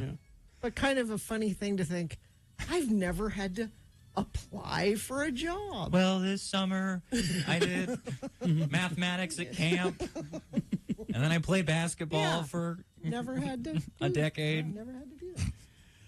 Weather, traffic. Weather. Labor Day weekend, getting into it, and we are getting into the heat. It's not going to be a break at all for damn near the next 7 or 8 days. It's triple digits today, triple digits tomorrow. It's triple digits basically across the board. So wear your shorts is my recommendation on how to fight the heat. That is brought to you by Baseco, is the first name in foundation stabilization in Utah. Is that just a crack in the wall, or is it a sign of a major issue? Are your windows or doors sticking? Does any area of the floor slope? Level up with Baseco, Utah's highest quality foundation stabilization and repair. Schedule a free assessment today at baseco.net. That's BASECO.net. And then taking a peek at the traffic itself as well. I'm seeing green still across the board. A little bit of slowage southbound I-15 near North Salt Lake, but apparently there's another incident as well northbound I-215 near the Foothill exit. I'm not seeing much traffic around that, but hey, I'm throwing you something. If you want to see something, if you want to say something about what you're seeing, you you can always text me about it. 33986 is where you can do that. Boner candidate number 3? Yes, boner candidate number 3. Well, don't I look 43? Marion County, Florida. A Florida woman was arrested after she allegedly hit a Circle K convenience store assistant manager for refusing to sell her alcohol, according to the arrest affidavit. On August 23rd, the manager was at the Silver Spring store located on East Highway 40 to get something and witnessed a woman in the store trying to buy alcohol without an ID card. The store clerk told her she could not sell her the alcohol without an ID. Deputies say the woman walked outside to a vehicle, and the woman identified as Lisa Muncie got out and walked inside and attempted to buy the alcohol again. Mm-hmm. The manager then denied the sale due to it being, I need your ID. Mm-hmm. When the manager went back to the vehicle and tried to leave, the woman who was trying to buy the alcohol began calling her names, walked over to her door of her car, opened the door, and punched the manager in the face before leaving in a tan SUV. It was all caught on the store's security footage. Law enforcement later found Ms. Muncie, 43 years old, at a neighbor's home and asked her what happened, and she reportedly said, quote, "You can just go ahead and arrest me. I hit her. I did it." Boner candidate number 3. Well, don't I look 43? All right. Let's review the first 2 and vote. Boner candidate number 1, News Authority Demons. This is a show on KSL, Boyd Matheson's Inside Sources, where he was interviewing a guy that said, if demons are prowling the world seeking the ruin for souls, they can show up in our devices as well. Just talking about demons and their facts. And naming specifically the demon from The Exorcist. Yes. He's coming to you from the device, which you're probably listening to the show on. Boner candidate number 2, everybody's going to have to get off this plane. This is a pilot threatening to turn a plane around because people keep airdropping him nude photos. And you just heard boner candidate number 3. Don't I look 43? Thank you. All right, you've got to decide of these 3 candidates, which one is the worst? Which one deserves to be boner of the day for today, September 1, 2022? 1, 2, or 3. Remember your candidate number, the one that you think should win. Put that single digit in the message of a text and then text that to 33986. Or you can call Katie in the producer's booth. She will take your voice vote live at 877-602-9696. Use your voice to vote. Or go online, x96.com. Look for the box that says Boner of the Day, September 1, 2022. And click on there and vote. If you don't see that box, refresh your internet browser. It should appear. You can click and vote at that time. It is Boner of the Day. You've only got about 4 minutes to do it, so let's go. Okay, Salt Lake Film Society, the Summer Showdown at the Broadway Theater. This Friday and Saturday, the final films of the series. So we need to find out from Tori who is the king of summer in these movies. And it's up to you. You're part of this. So you've got to choose. Is it Dogtown and Z-Boys or SLC Punk? What? That's easy for me. That's SLC Punk. Exactly, because we knew a lot of the people the movie was based on. But so Friday is Dogtown and Z-Boys. SLC Punk is on Saturday. Go to slfs.org for the Salt Lake Film Society and purchase your tickets and attend. That's how you vote, is keisters in the seats. Each weekend, 2 films battle it out, but only one film will be crowned the king of summer. If one of the films that you attended wins, you'll get an SLFS merch box. And this weekend, you've got to decide who will win. You decide by attending or even just donating. So go to the website, and don't forget to take advantage of the exclusive 2-for-1 offer. Enter promo code RFH Summer, that's one word, and get 2-for-1 admission at slfs.org for the Salt Lake Film Society.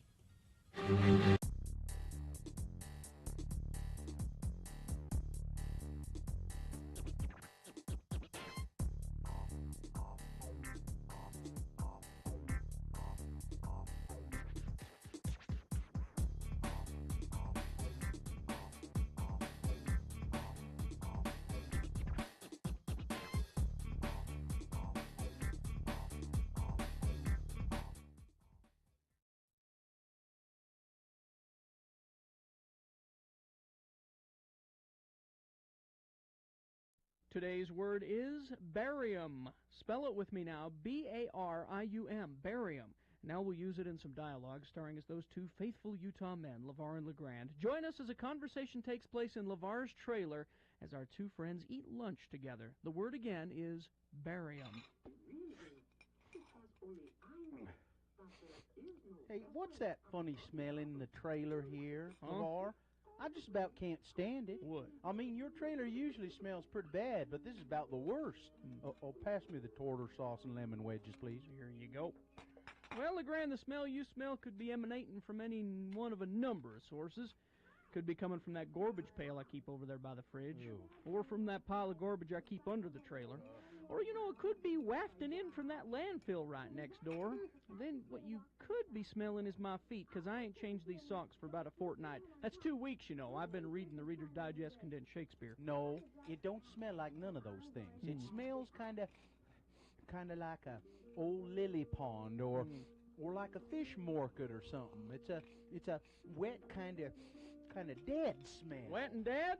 Oh, it must be my goldfish. They both passed away a few days ago. See? They're just floating in the jar over there. Oh, no. When did the poor little things die? Well, it's been a while. When I saw them floating in the jar there, I thought they was sleeping. I kept giving them food, and they wasn't eating it, so I figured out that they was dead. Poor little Jaws and poor little Flipper. Ain't never gonna swim again. Oh, no. Ain't never gonna respond to my call. Ain't never gonna snuggle up to my finger when I reach in to pet him. Ain't never gonna bring me my slippers again. Guess I'll just flush them down the crapper. No! No, you can't do that! Well, them fish brought you your slippers? Well, they hadn't mastered it yet, but I was training them. And why can't I drop them in the bowl and pull the lever? Because it would destroy their immortal souls. Going down the sewer is like being cast into outer darkness. They need to receive a proper funeral so they can be reunited forever in heaven. They was married, wasn't they? Well, I guess. So now what you're saying is I need to dig a hole and bury them? Yep. Have a ceremony and bury them. Well, I tell you, LeGrand, I love these little fishy friends of mine. But I think you're out of your nut. Besides, it's too much trouble to dig a hole and bury them. This watery grave is like being buried at sea. Goodbye, little fishies. You're a cold man, LeVar. Hey, you gonna eat the rest of your fish sticks?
Right, 7:48, time to award Boner of the Day. And it's brought to you in part by Carne Asada.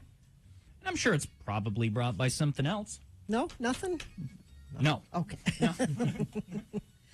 Okay, Boner candidate number 1 was News Authority Demons. In a short 10-minute podcast, Inside Sources with Boyd Matheson went over why Americans should log off all social media. It somehow devolved into a conversation about Satan's crew developing technology. If demons really are prowling the world seeking the ruins for souls, then they can show up in our devices as well. The irony is you have to listen to that show on a device. So, Boner candidate number 2. Everybody's going to have to get off this plane. This is a pilot taking a load of people to Cabo San Lucas, and somebody kept sending him via airdrop nude photos, and it was happening so much he said, "I will turn this plane around if you don't stop sending me nude photos." The police arrested the guy when they landed. And voter candidate number 3, well, don't I look 43? Is a 43-year-old woman trying to buy alcohol without an ID, and they wouldn't sell it to her because she didn't have an ID. So what do? You have no recourse. You have to just punch the people that won't sell you the alcohol. I do not have. I do. Okay. Nobody really cared about number 3. No, that was kind of a throwaway. Got a whopping 9 votes. Really. Wow. So it was between 1 and 2. And as you can imagine, number 1, of course, won.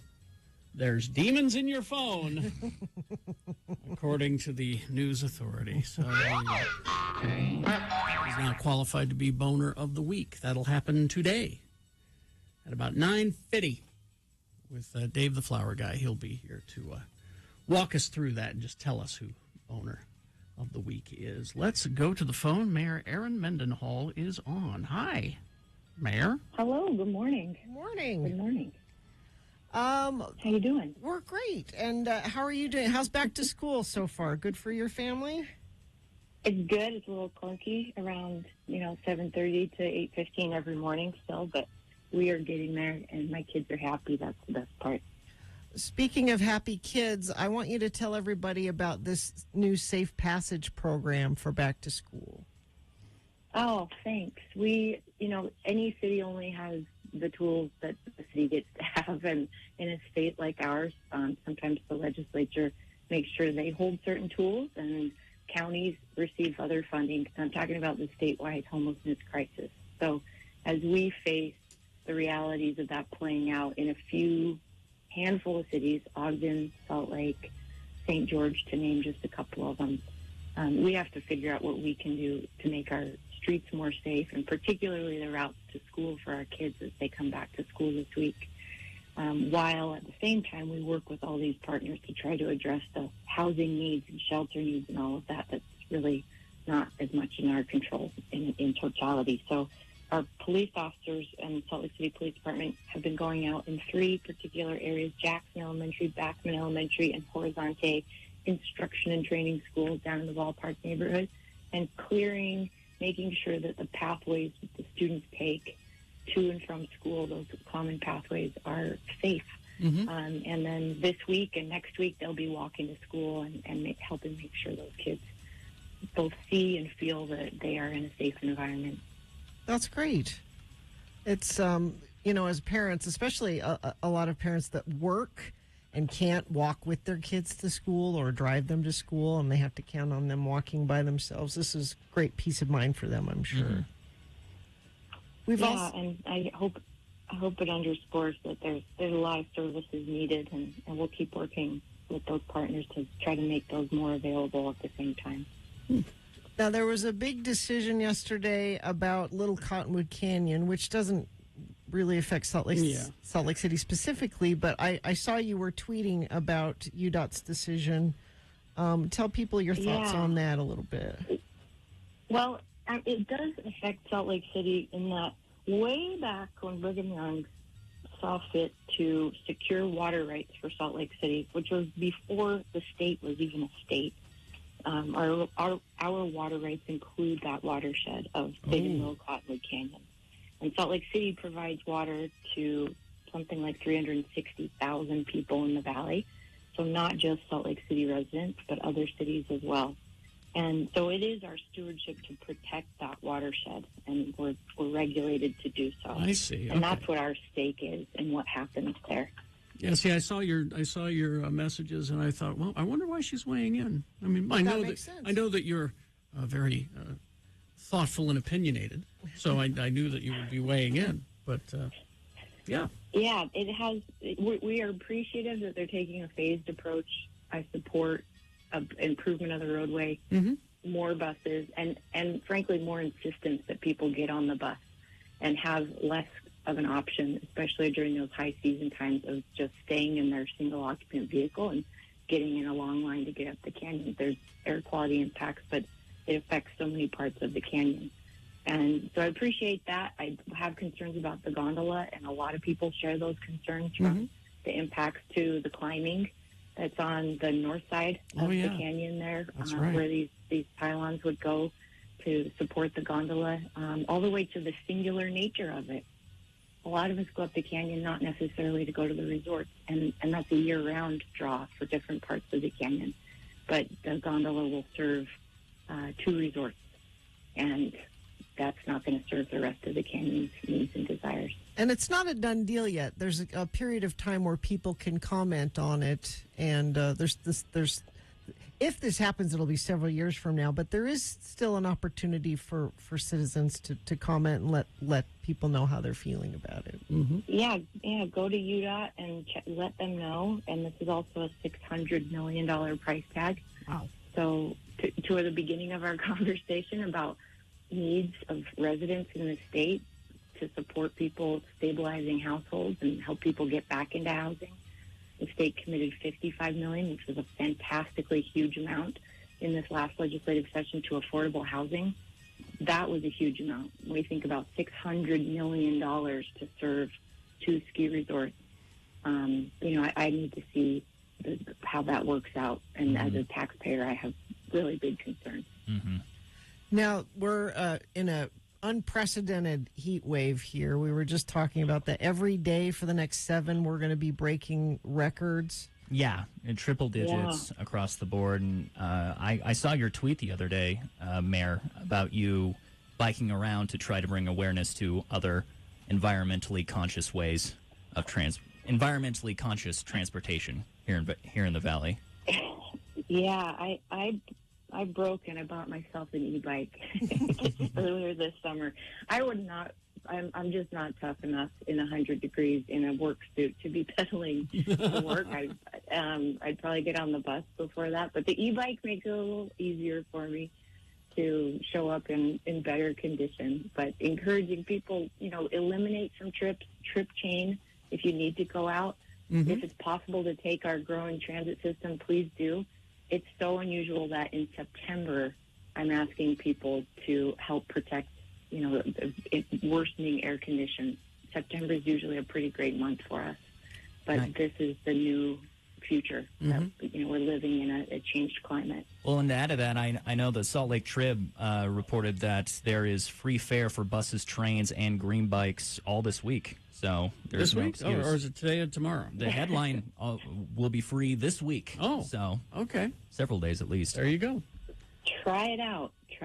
Give it a try. And all Salt Lake City students are now they have free bus passes. So we're trying to make it easier in this cost of living crisis that we're all facing as households to just leave a car at home. All right. And for something fun, Open Streets. Are you going to be at Open Streets this weekend? Oh yeah.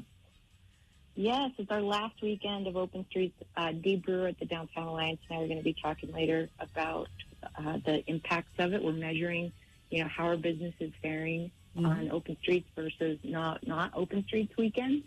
And so far it's looking pretty good, but we'll be talking about those results. Come check it out. Take over the streets with scooters and bikes and strollers in your legs. All right. Thank you, Mayor. We'll talk to you next time. Thank you. Bye-bye. Traffic.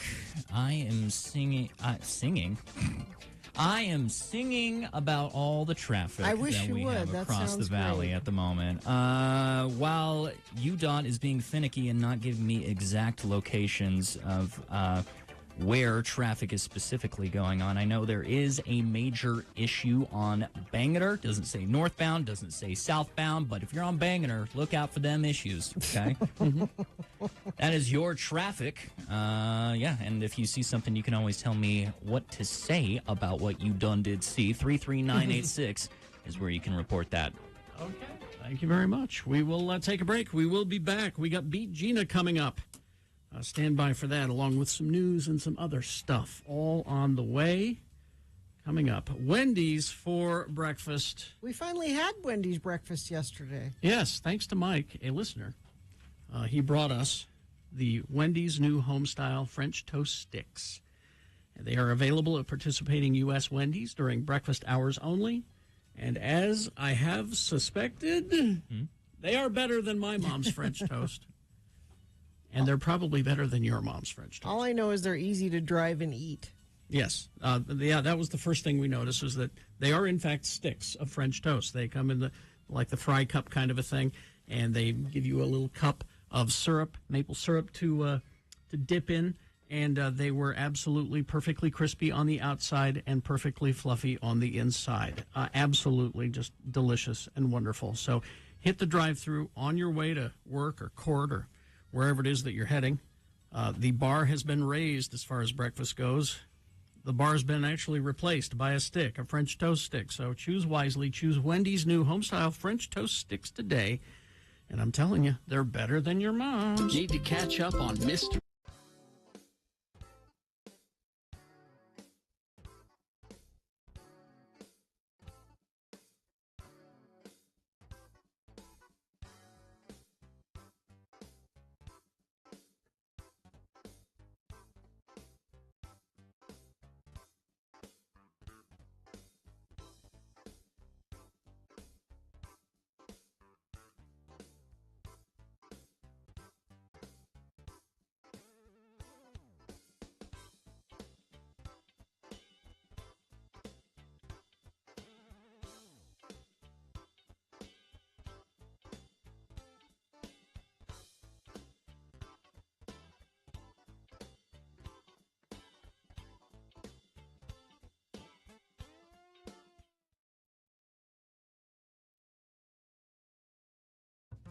I don't know how it happened, but somewhere along the line, a rumor started that I hate kids. Well, it began to reflect poorly upon this morning show. Not just me, but on this morning show and on this radio station. Yep. So in order to combat this horrible, horrible rumor that I really, really hate kids, I've decided that it's time for a public service message every Friday at this time called Just for Kids. And I do this because I'm a role model. Hi, kids. It's me, your role model, Kerry Jackson. You know, the guy you want to grow up to be. Sorry we have to do this, but I got to talk to you about a new high that's going around. Now, on the street, they're calling it chugging the udder. Huh? Tipping the teat, lapping the lactate, pastures new, chasing old Bessie, or riding the White River. Yes, kids, I'm talking about this new high. Yeah. And I'm here to tell you, you should never, never try to drink an entire plastic jug of milk in the space of an hour. Never do that. Don't do that. Now, I'm talking the vitamin D milk, not the 2% or the low fat. All right. The strong stuff. And it's got to be the real thing. It can't be that lactate. Don't ever drink an entire plastic jug of milk in the space of an hour, okay? Now, some say that it creates a kind of euphoria, kind of like the time I drank too much Jägermeister. I mean, woo. I was messed up. Now, others say that the human body cannot possibly digest that much lactose in an hour, and it will just make you vomit. Be careful of those people, kids. Those people are called scientists. And as our president has made very clear, scientists cannot be trusted. Besides, they just want to keep this secret all to themselves. So never drink a gallon of jug in the space of an hour, because when you chase old Bessie, nobody wins. This is a message from me to you, kids.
8:05. We got Beat Gina coming up. What's the prize this time? The prize that we are handing out is 30th anniversary RFH X96 B-Day brunch tickets. Now, you do have to be 21 years or older to attend that. So when you call in, make sure you're of legal drinking age. That's happening Sunday, September 18th at Squatters, of course. And tickets are available now at x96.com. Get them. Correct. But we will give away a pair coming up for Beat Gina. It's Zendaya trivia. Ooh. Well, I learned a lot about Zendaya yesterday. Yes, I did. Casey Undercover, did you learn about? Oh, you went even deeper than I did. Oh. I thought that Gina would not have a chance with Zendaya trivia. Oh. Please. All right. It looks like Beat Gina is heating up. Yeah, it's a good thing I'm not competing because I those are just words. Who are floating you? at me. Hi, everyone. Yeah, this, Bill. Hello. Bill is left town, and Nick is sitting in. What is he doing? Is he touring tobacco farms? Or yeah, he's in either Escalante or Escalante, depending on who you ask. Depending on which member of the family is speaking. Yeah, so I'm hanging out here today. You can normally hear me at nights, of course. Aren't you filling in for Corey here? Is it all Nick all the time? It's all Nick all the time. I'm really right confused now. Normally I'm 10 p.m. to 2 a.m. Filling in for Corey, though, which is 6 p.m. to 10 p.m. And, yeah, my schedule has got me all cross-eyed. Now I feel bad we asked you in the morning. I didn't realize you were doing all that. It Why? really is you all day. Well, Doug Wild's filling in for my regular hours. Oh, okay. So it's not like you're getting an 8-hour block at night. Okay. Even I don't want to suffer through that. That's an ethical issue of because you have a wife now. You don't want to just be gone all day. I do every have a day. wife. I do my broadcast from home. I talk about it on air. This is the first time I've been in the studio actually working in God knows how long. But yeah, I know you wanted to do some like check in with Nick here, and I feel like the awkward kid in the class where you're like, share something about yourself, and you're scrambling inside to figure out anything to say that's somewhat interesting. We wanted to check in with you because is it your 1-year anniversary of being married? Yeah, this last Sunday was last week. Yeah, officially 1 year being married. Okay. So observations now that you've done it for a year. Observations. And tread lightly. She might be listening. I know she's listening. What can I? We never lived together before being married. Okay, that's interesting because it seems like most people these days do live together before they get married. We are high school sweethearts. Okay. We've been dating for, I have lost count, for 8-9 years at this point. But yeah, there was a big lifestyle change that comes with moving in with each other. Like I never saw her nighttime regimen before she went to bed. I hope she moisturizes. She moisturizes every single night. It's important. So what surprised you about? Oh, I never knew this about her. There are intricacies and habits that you will only see in another person when you are surrounded by them 24/7. I know my wife's likes. I know my wife's dislikes. I know her favorite movie, the color of her eyes, all that fun jazz. But I like how she organizes the junk drawer is something that I didn't know was a thing. Organizing a junk drawer? The lack of organizing. Oh, okay. Well, no, that's what a junk drawer is. It's not organized. Right. And then otherwise it's a drawer. But it's it's a two-way street as well. Like here's an interesting fun tidbit that we're going to get into. Okay. I didn't realize how forgetful and how distracted I am on a day-to-day basis until I started living with my wife. Now, there's a point to this, so stay with me. Okay. I have only been surrounded by my family for my whole life, who is loud and eccentric and the life of the party, but that happens in the off hours as well. I grew up with my dad playing guitar up until midnight, just slamming, shredding solos while I'm trying to go to bed. Okay. It's a high-energy lifestyle. Okay. TV's always on. There's always a distraction for something to keep your head straight. Okay. When I lived with my wife, when I lived with my wife, that was a new thing for her. Now, up until this point, I've also lived with my brother outside of my family in high school, who is a part of my family. I've lived with one of my roommates. Other guys. Other guys. Okay. I bring all this up. All these people would be open to talk about how they have ADHD. Okay. And have been diagnosed. There's a lot going on. And there's relativity compared to that. About 6 months ago, my wife goes, "You forget a lot of stuff. You are distracted a lot." And she'd never realized it until you were living together. She never realized it. She's like, "You should maybe go see something about this." I have been on this earth for 26 years relating myself to the people around me, okay? And they're here on distraction and energy levels, and I'm here, right? So I would always say I'm somewhat normal. I'm somewhat focused compared to these people.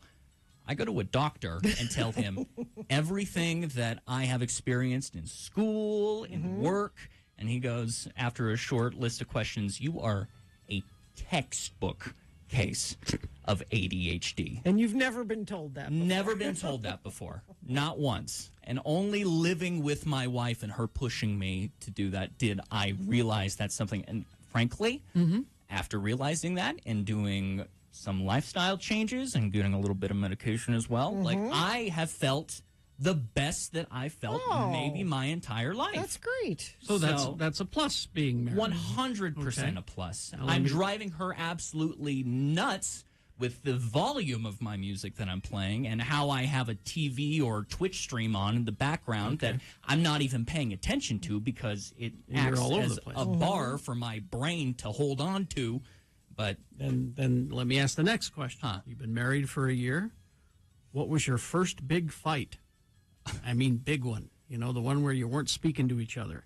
Oh, it's all cleanliness stuff. It's all about cleanliness. It's she out because you're not. You and drive she her is. crazy. It's still a don't you? persisting thing. Like I am nowhere near the level of cleanliness that she is. I leave stuff out. I wear my shoes inside. You don't wear shoes inside, Nick. Come on. I vacuum a lot. Am I going to have this argument with you on the air about this? Listen, you shouldn't be having this argument. Yeah. You should be doing what she says. And I do. I'm playing all this up for the radio, but okay, all right. Of course, like we've come to a consensus, and I just worry about my son Nick. Yeah.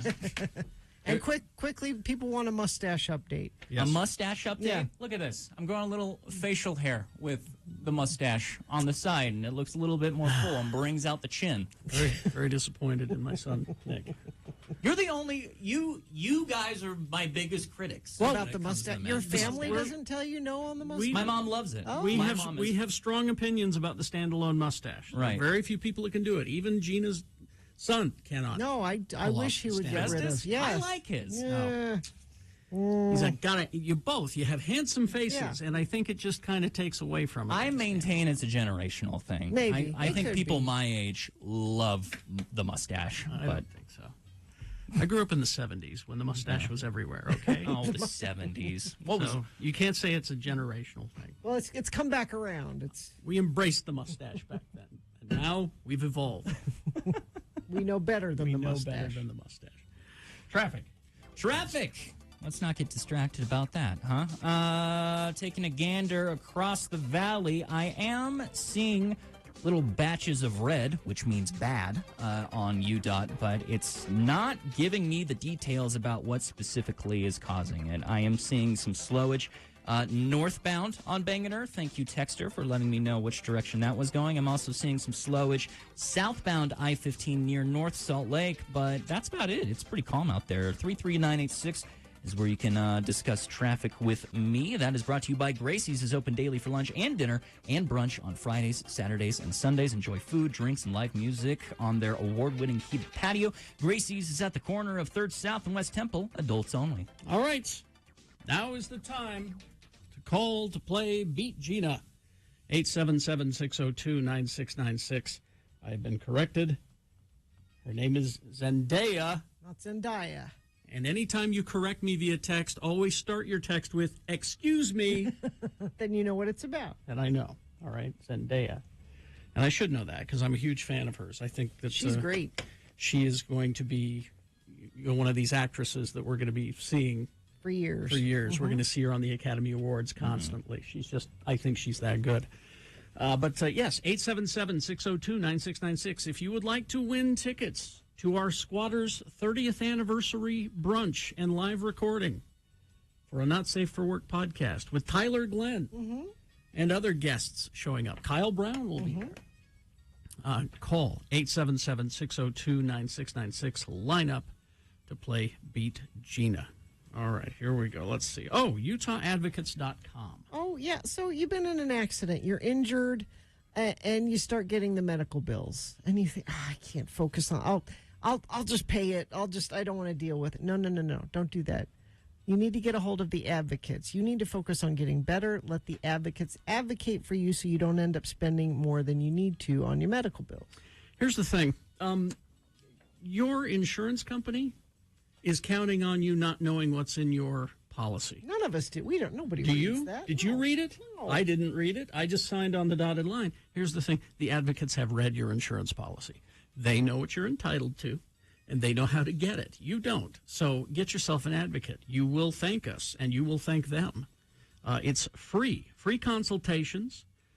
They will help defer medical bills. They only take money if they get you a settlement, and I'll be honest with you, they probably won't take your case unless they know they can get you a settlement. So go to UtahAdvocates.com. You can chat live 24/7 and privately. Utah Advocates. UtahAdvocates.com. Please.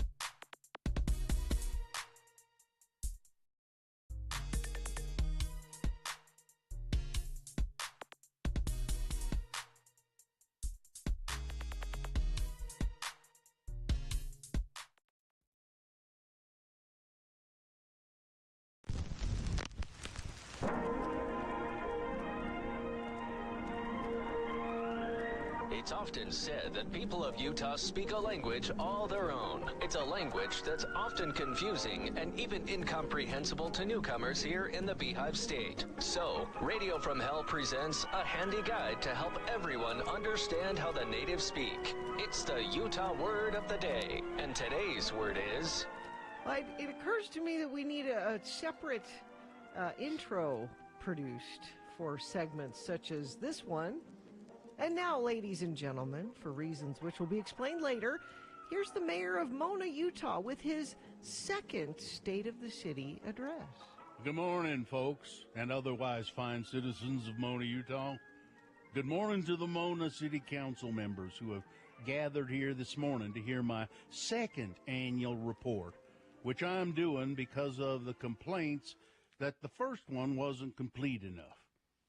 I'm your mayor, the Mayor of Mona, Don Criddle. And as Mayor of Mona, it is my civil duty to address you all once a year, or twice a year if you don't like the first one, and to report on the condition of our fair city, Mona, Utah, the city of which I, Don Criddle, am mayor of. And this is my second annual State of the City address. Don't forget to talk about me, Daddy. I'm here with you. So make sure you talk about me as well. 'Tis true. I have brung my young son, Denver. Denver Criddle, son of Mayor of Mona, Don Criddle. 'Tis true. I have brung Denver, who will talk about the state of the city of Mona, Utah, as it pertains and otherwise relates to the young folk of our city, Mona, Utah. That's right. The State of City address this time is multi-generational. That's Latin. It means multi-generations, or more than one generation. And I'm going to address one of them generations today, the young one. That's right, because as you know, Mona, Utah, has a big diversity of white folks living here. There's men and women and children and horses, and we got dogs and cats. And part of that is our Chinese restaurant, which is owned by the Christiansen family. They all are threads in the beautiful tapestry of Mona, Utah. Oh, and we have a Flying J, too, but some folks who live in Nephi, they come over and they run that. Now, as your mayor, the mayor of Mona, Don Criddle, I am pleased to tell you that the state of Mona, and by state I mean condition, you know, the way things are in Mona is good. Some might say real good. And the budget is very nearly balanced now. So does that mean you figured out how to stop the money leak, Daddy? Denver! Did you ever find out who put a hole in the city's money boat where the tax money would slowly drip, drip, drip into someone else's pocket? That is enough, Denver. I know that you were sure that Eldon Whitlow was the one responsible for the shortages, right, Daddy? Denver! Mr. Whitlow has been the finest city manager Mona has ever had. I'm sorry, Eldon. And he has a real nice new car, too. Denver, why don't you just give a report on how Mona young folk are doing in our fair city? We're doing good, Daddy. It's winter, and we can't swim in the pond. So a bunch of us are learning to smoke. Denver! No, I'm sorry. Did I say I meant ski. Yeah. A bunch of us kids are learning to ski. We got lessons out on the hill in the cemetery, so I'd say the kids of Mona are doing good. The kids are all right. Well, there you have it, folks. Enough is enough. I think you can see why around these ports we say Mona, Utah. So why not? Join us again some other time as we examine how the Utah natives speak with the Utah Word of the Day.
Good morning, friends and neighbors, and welcome to radio's most popular and only game show broadcast today. Yes, it's Beat Gina, a one-of-a-kind trivia game experience. One of a kind because well, every other show is wise to stay away from such a thing. Before we begin, what is happening right now? I'm your announcer in training, Nikki Ola, filling in for my Uncle Johnny, who's written a script of a sponsorship I need to read here, which is apples. Bananas. This is a grocery list. Here we go. Say, folks, are you feeling sluggish? Are you having trouble getting things moving? Well, help is here with the new and improved Fleet Enema. Fleet gives you fast relief in just minutes.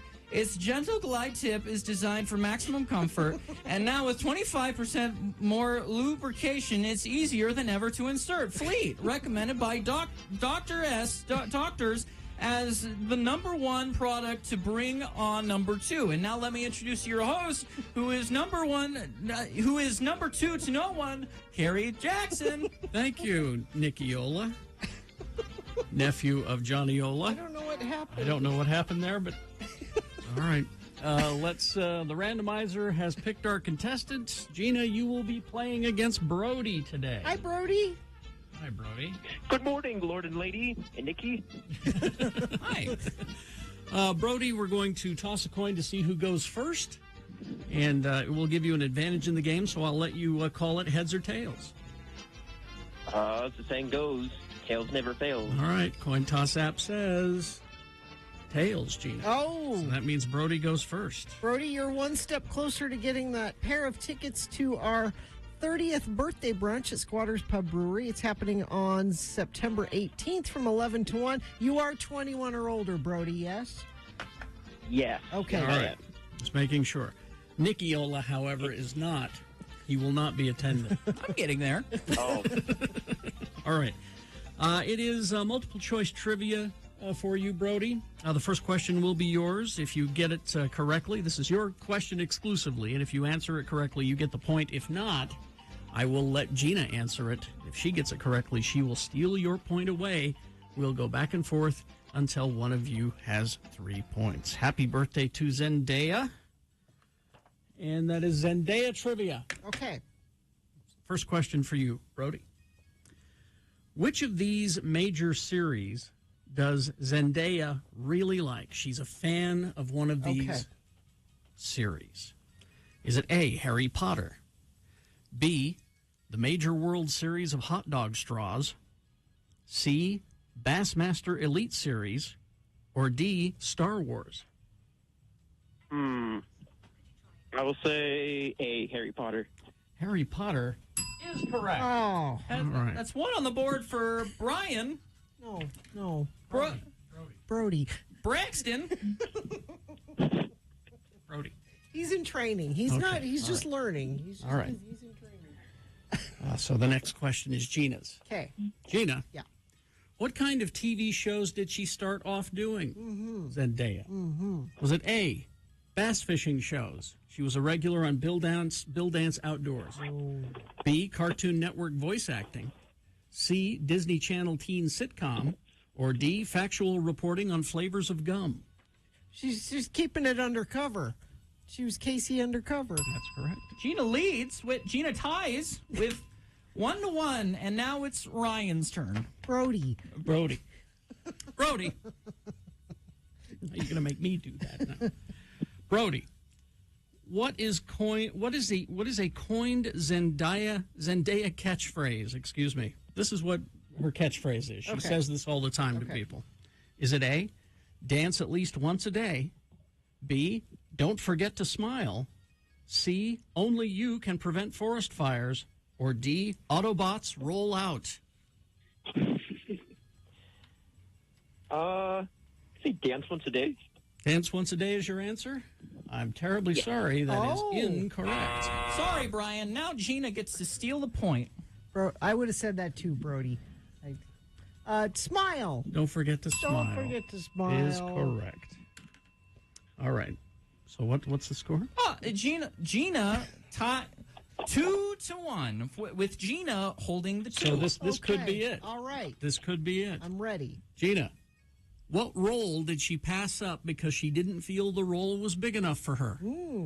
Was it A, Coach Patches O'Houlihan in Dodgeball, a true underdog story? B, Jacobim Mugatu in Zoolander? C, Trish Walker on Jessica Jones? Or D, Storm in X-Men Apocalypse? Is it C?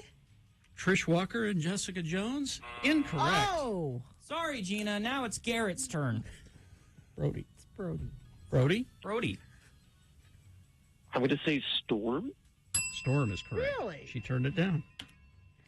That's 1 point for Richard. Brody? Brody. It's now tied, right? It's tied. And Brody controls the question. Brody, it's his turn. Okay. He needs more training. Brody? What does Zendaya call her fans? There's a name she is coined for them. It's kind of a little nickname for them. Is it A, Zendarians, B, Zwaggers, C, Zendarinos, or D, Zenny, Fofeni, Fianna, Fana, Fofannies? I hope Can you repeat D, please? The last one? Zenny, Yeah, can you repeat that, Fofeni, Fianna, Fana, Fofannies. Okay. I'm going to say A. Zendarians?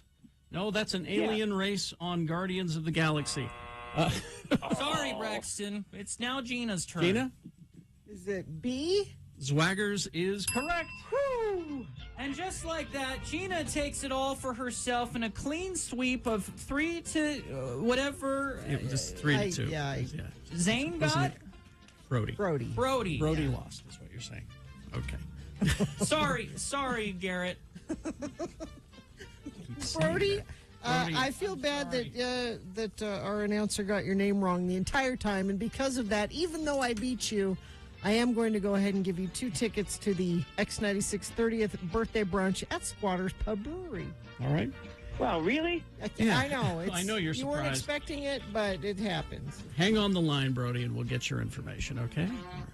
Thank you very much. Well, I've got to go. Nikki Ola here, signing off, and I couldn't come up with the line myself, so my uncle wrote something for me saying, quote, I've got to go.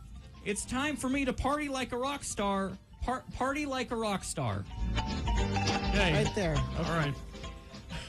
News brought to you by... Oh, look at that. He was annoying as hell. News brought to you by Clark Planetarium. Enjoy 3 floors of free interactive exhibits or take in a film in the IMAX or Dome Theater. Open 7 days a week. Stop by Clark Planetarium at Gateway today. Plan your visit at clarkplanetarium.org. Queen Victoria's extra large nightie and daughter Princess Beatrice's underwear are set to be sold for thousands of dollars after they were discovered just collecting dust in a house on the Isle of Wight. Both sets of undergarments, valued at nearly $4,600, were found at the home of 90-year-old Marilyn Rose, who ran an antique store. And in the 1970s, her family decided to clear out her house as she moved. The cream-colored nightie, which spans 51 inches and is embroidered with the letters VR, will most likely fetch between $1,700 and $2,300 when it goes on sale. According to sources, the reason for the extra length was due to Queen Victoria putting on a little weight once her husband died. Hey, it happens to everybody. Hey, there's nothing wrong with it. He's not around anymore. Yeah, I saw pictures of these undergarments. How much did you say they were worth? About $2,300. Panties by the pound, I see. Exactly. They were very big panties. Is what I'm saying. Very big. Oh, this was fun yesterday. Alaska Democrat Mary Peltola was declared the winner of the nation's first ranked choice voting contest on Wednesday night and will fill Alaska's lone seat in the United States House of Representatives. Now, this was a special election, so she's a congresswoman, but just for a couple of months until the actual election, where she will run against Sarah Palin again. So the fun thing was Sarah was not happy at all about. I'm sure she about took this. it. She took it well. I'm sure. She did not take it well. There's a funny video clip going around of you can see her reaction to what? Really? She said, "Doggone it." So this ranked choice voting, which I really like the idea of. So and the Republicans liked it until they didn't like it anymore. Now it's terrible. Now it's terrible. Because what happens is it's the best, and we can actually probably talk to Robert Gerke about this a little bit. Yeah. I think it's the best way to get the person elected that most people agree with. I agree. So ranked choice voting is you have your number one choice. You know, I'm all in for Bernie Sanders. But Bernie's probably not going to win. So my second choice would be Hillary Clinton, you know, if that happened back then. But meaning you have your one you're passionate about, but, you know, I don't want to get stuck with Donald Trump, so I'm going to put Hillary Clinton in the second, you know. And you rank choice. I think it's great. Only the most qualified of let's back that up. Only the most qualified get elected in that process. And I would know because, to do a little bit of a throwback to what we were talking about earlier, I made SBO due to ranked voting. So Student body officer. Student body officer. Oh, okay. Correct. Yeah. Due to there you ranked there. So that's how you So made you're it. all in for it. 100%. All right. That's how I slipped in through the cracks and made it. Salt Lake County Mayor Janie Wilson is calling on the public to fight back against the Utah Department of Transportation's decision to move forward with the gondola in Little Cottonwood Canyon. The agency announced its preference for a gondola in a Wednesday morning email, but the legislature will ultimately decide whether to fund the $592 million project. Wilson said she's pleased UDOT has agreed to implement a phased approach to combat the congestion in canyons, but believes that the costly project could exacerbate problems in other areas. Quote, we implement these solutions first before we rip up the canyon and build 262-foot towers. So the phased approach is they are going to start increasing the bus service. They are going to expand the road a little bit. I don't know why they don't just do that and observe it for a while before Do they... some studies. So you can still comment on this process. Nothing's been decided, absolutely. They haven't decided to fund it yet, any of that. So you should make your thoughts known. And you don't have to live at the mouth of the canyon either to have an opinion on it. We talked to Mayor Erin Mendenhall earlier this morning, and she said, you know, even for residents where we live here in Salt Lake City, this affects us because that's our watershed up there. So feel free to make your thoughts known there. I thought you might be interested in this, Nick, just because you're recently married and all. A mother who wanted all of her friends and their respective partners invited to her daughter's intimate wedding is getting dragged online. Okay. So mom's paying for the wedding. Okay. And the bride says she wants to have her wedding at a very small venue with the maximum amount of 50 guests. I can dig that. Small, Immediate intimate. family, friends. That's it. Well, mom says because I'm paying for it, I want to have it at a different place and invite all of my friends and my coworkers and my... So this is one of those Reddit, am I the a-hole thing where, you know, I think if it's her wedding, she should be able, and I think it'd be different actually if she wanted a giant wedding and mom said, I can only pay for a small 100%. wedding. Yeah, this is a very unique situation. And there's a balancing act, right? Like maybe we could open it up to family members that maybe you weren't wanting to invite before, but coworkers and my personal friends is definitely an extension that's over the line. But the mom being like, I'm paying for it, I can invite whoever I like. This is making for a very contentious ceremony, I think. Not sure where I land on that. No? Yeah. You think if you're paying, you can do whatever you want? Well, I mean, within reason. Yeah. I mean, you know, is it okay, honey, if? Yeah, have a conversation. Have a conversation about it. I mean, the way that the story is that you're telling me is that mom has just said, I am deciding, I don't care. I mean, we did it for our wedding. Both of our parents helped out, and there was definitely a conversation of, well, you got to invite you so-and-so. got to invite so-and-so, and that's somebody who wrote me a birthday card when I was 5, right? I'm telling you all, just fly to Vegas, get married, come home, and announce that you're married. That's what we did. Guess what we did? It solves all the problems. All right, sports, weather, traffic. Sports, obviously the biggest... I'm walking back a lot of things today. We're getting into the holiday weekend. Obviously, the worst thing that could happen in sports is a personal injury. Sure. Right? Okay. And we are all in shambles right now, wondering the future career of Ravens mascot Pip, who during a game on Sunday was involved with a tear on his ACL. That's awful. And had to be carted off the field in full mascot regale. Because you don't take the head off. You take never do. the hat off. That's right. So we'll see what happens there. We will follow this story very closely. I'm just hung up for on the you. fact that there's a raven named Pip. That's a terrible name for a raven. What would you name a raven? Michael. Something. Oh, Michael the Raven. That's a good raven. Beelzebub would be cool. All right. But that's not sports related. Taking a gander at the weather. Why do you guys invite me to do this? I don't know. Nickiola made me question everything I believe, frankly.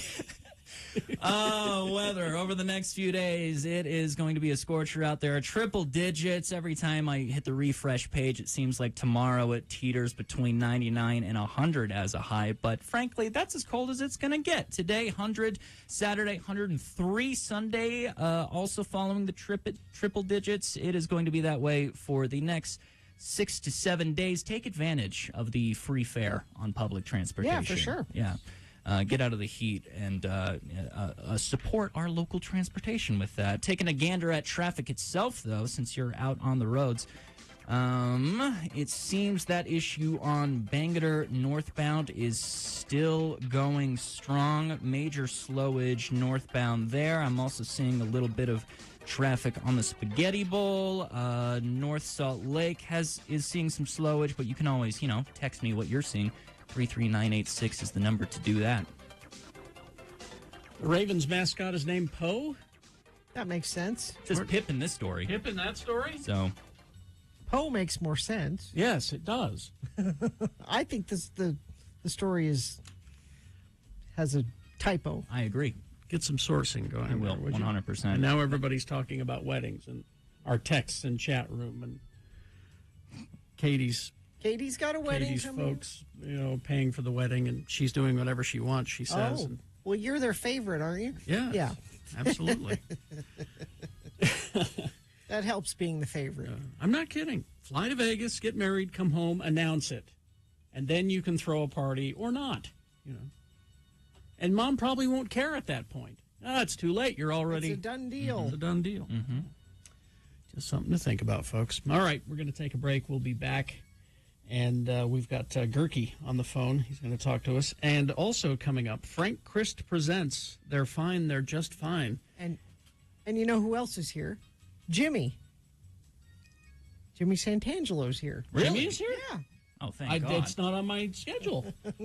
Did he bring something for us? When is Jimmy next? Oh. No. No? Jimmy's Oh. coming up? Okay. All right. Jimmy Santangelo Okay. on the way. Stand by for that. I'm always excited to see Jimmy. I just didn't know he was coming. Okay. He Instagrammed us. That's the magic of Jimmy. I don't read the Instagram is the thing. I'm going to give you my phone number, Jimmy. I'm surprised I don't have it. All right, anyway, we got all that and more on the way. Stand by. Wingding.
Unless we Utahns are diligent, our taxes will be raised without our knowledge. Did you know that right now there's an organization who thinks they know better than you how to save Utah schools? This group wants to raise your taxes. Wouldn't you agree that's just not right? Well, so does Republican Representative Arthur McCarty from Roadside Table, Utah. he began the group opposed to the suggested 10-cent Jell-O tax. Citizens against People for Alternative Revenue Tax Income believe that not only is the proposed Jell-O tax wrong, it's also cost prohibitive. The state would have to establish a Jell-O commission and then open costly state-run Jell-O stores. Then it's only a matter of time before racketeers would begin smuggling in gelatin from neighboring states. Taxing green gelatin would also place an unfair burden on those people who mostly buy this product. Large LDS families, already on a tight budget, would end up paying for a greater portion of public education than would people with no children at all. And that's just not fair. Hello, I'm Republican Representative Arthur McCarty. Please call your state legislatures and tell them to vote NO on the green Jell-O tax. It's time to get big government off our backs. Paid for by Citizens Against People for Alternative Revenue Tax Income.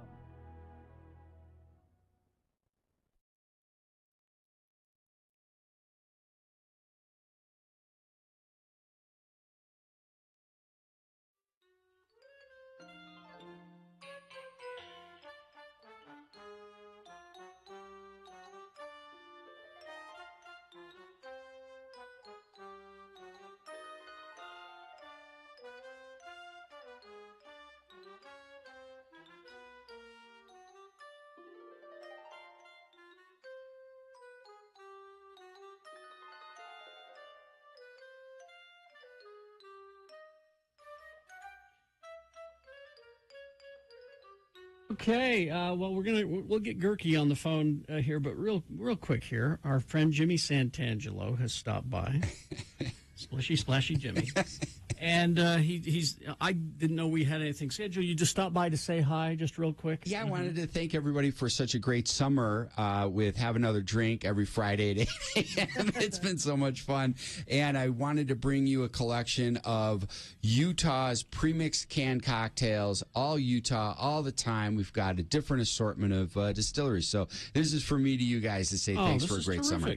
I've had some of these, but there's a new one here I've never seen. Sugar House Distillery's Rum and Coke. That's a new one. The rum and cola, that's a good one. The cola in that's more like kind of like an RC cola-ish. It's not like a Coca-Cola, so you get that deeper, rootier kind of sassafrasy thing going on. This is my Labor Day weekend. So. Nice. Also a Porter's Huckleberry Lemonade. That one's dangerous. Okay. Thank you for the warning.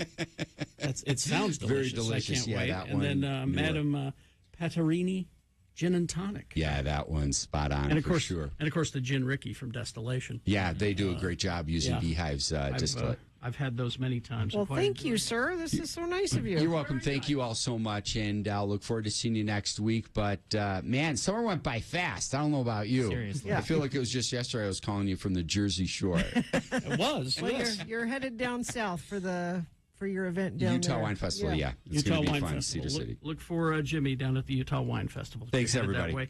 That way. WineAcademyOfUtah.com, of course. Thank you. Jimmy. You got it. Jimmy. Thanks. All right, let's get Who's Gerke. that journalist? Here we The go. pickle guy. Gerke. Gerke.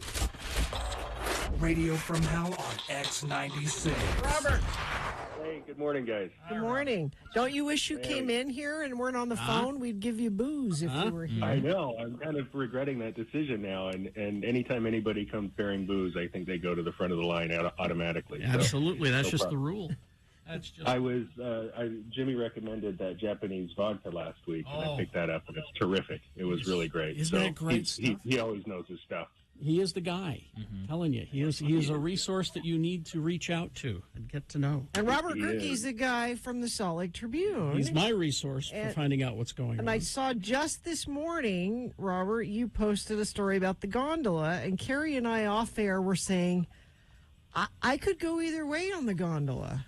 There's pros and cons here for it. What we were saying is that, we hear each side of the argument, and they both make sense, and so we don't know quite what to do. Yeah, I was pretty agnostic on the gondola originally as well because, building an extra lane, 2 lanes up the canyon is pretty damaging as well. But, you've got this issue where it's $600 million roughly, give or take a few million. And that's probably going to increase dramatically by the time they get around to building it. Yeah. But it doesn't really serve any place from the mouth of the canyon to the ski resort. So if you're a hiker, if you're a mountain biker, if you're a backpacker, camper, backcountry skier, you're really not going to benefit from any of this, except for the fact that it'll take some cars off the road on those peak days in the winter. So, you're not really getting much out of it. You're getting a lot of damage from these towers. But I think the biggest thing that kind of turned me against it was what Mayor Wilson was saying, is that there are things that we haven't tried yet. We haven't tried the increased bus routes. We haven't tried, the tolling that we've been talking about for a decade now, tolling Little Cottonwood Canyon or tolling the trailheads like the Forest Service is proposing. Maybe that alleviates some of the traffic and encourages people to get on the buses to go up there for the ski season. But, my biggest thing is it's kind of corporate welfare. I mean, the only two entities that are going to benefit from this are Snowbird and Alta. And it's a lot of taxpayer money that's going to be invested in this. And so, I think it's just premature. I think until we try these other things like Mayor Wilson proposes, we don't know if we even need the gondola. So, but like you said in the piece leading into this, there's time for the public to weigh in on this. There's a website. I don't have the web address in front of me right now, but there's a website you can find for the Little Cottonwood Canyon EIS, and you can make some comments on this about whether you support the gondola or not. I think it's important that people get involved in this. Yeah, well, and then Mayor Mendenhall was on earlier, and she mentioned something that I hadn't heard in the whole discussion, was that's where the Salt Lake City watershed is. Well, and that's an important point too. We haven't even really studied how many people the canyon can accommodate without it being degraded. So we don't know if it's 20,000 a day or 15,000 a day before we start really damaging the canyon, damaging the watershed, undermining the experience for everyone. And so we've got to kind of get a sense of, what can this hold?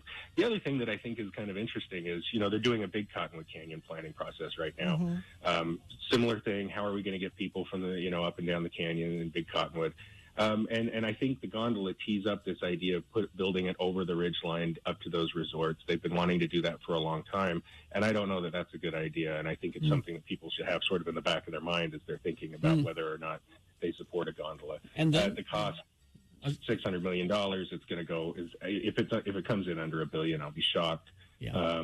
But that's I guess that's the direction that UDOT wants to head. We'll see what the public wants. But then on the other hand, I keep thinking it might look kind of cool. It would be terrific. I mean, gondolas are. That's what I said in my original piece. Is gondolas are way sexier than buses. We don't want to sit.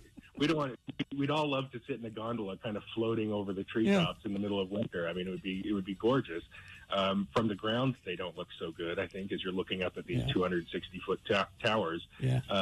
But, it's better than being crammed in a bus and, bouncing up the road. So, and this would be the longest gondola in the world, as I understand it. Really? Oh. So it would really be something. And the resorts say, people would ride it in the summer because it's just, just beautiful, it pay $20, $25 and ride it like it's an amusement park ride or something like that. But, I think it does a lot of damage to the canyon and only really serves a narrow interest while everybody ends up paying for it. Yeah. Now, Gina wanted to talk ranked choice voting with you. I was hoping we were going to bring that up, because of the Sarah Palin election yesterday, and I love the idea of ranked choice voting. Can you explain a little better than I did about what it is? Well, I mean, it's instead of only having two choices, right, or two choices with a legitimate chance of winning, you can have 4, 5, 8 choices on the ballot, and you just rank them 1, 2, 3, 4, 5, 6, 7, 8. Here's my first choice. Todd's my first choice. Gina's my second. Nick's my third. Bill's my fourth. Right? And so then the votes kind of roll up. If a candidate doesn't get enough votes, if they're the lowest on the totem pole, they get dropped off, and those votes for that candidate for their next choice roll up to that next choice. And so it's a little bit complex when you try to describe it, but if you see it visualized, for me at least, that makes it a lot simpler. We did this in some of our municipal elections, our city elections. It made a huge difference, frankly, in the Sandy mayor's race.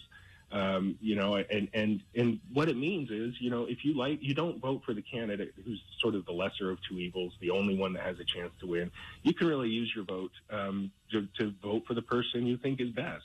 And I think there's a lot of value in that. You can vote for the person you think is best without throwing your vote away.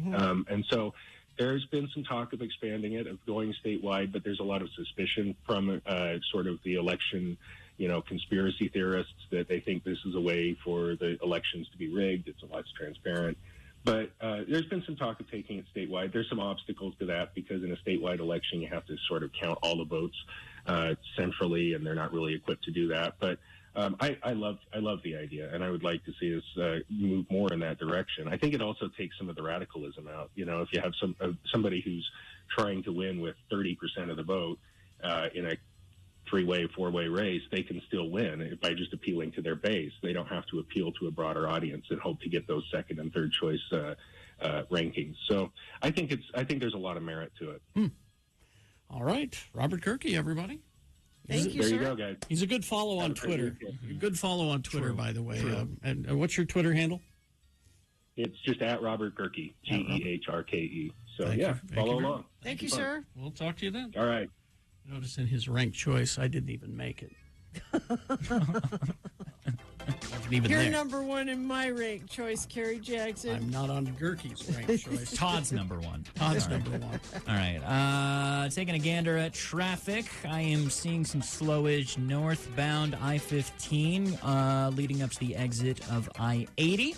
Everything else is kind of cleared up at this point in the morning, though. But, hey, I'm not on the roads. I'm here in the studio. If you see something, text me something. 33986 is where you can do that. That is brought to you by Join Us for X96's 30th birthday brunch and Not Safe for Radio podcast, Sunday, September 18th from 11 to 1 at Squatters Pub, hosted by Radio from Hell with guest Tyler Glenn. Get tickets at x96.com. Must be 21 plus to attend. All right. Thank you very much. Almost called you Nickiola there for a second. No, he's just regular Nick Yeah, Davis. you're just Nick here. Davis now. You're not. I have too much of an identity crisis with my name as it is. I don't need you throwing those curveballs at me. It's time to call if you want, because we got some messages and a song. You can call during the song if you'd like, but we're going to play. Oh, now, has Nick been here for Frank Christ Presents? I don't know if he has. You have? I know I have. Oh, Yeah. okay, all right. I just want to prepare you, because when the angel of death appears, I don't want you freaking out. Okay? Act like it, you know. It's not- scary. I'll be chill. It's I'll not be your cool. first rodeo. You Yeah, know what I'm saying? I won't freak out. It's not your first angel of death.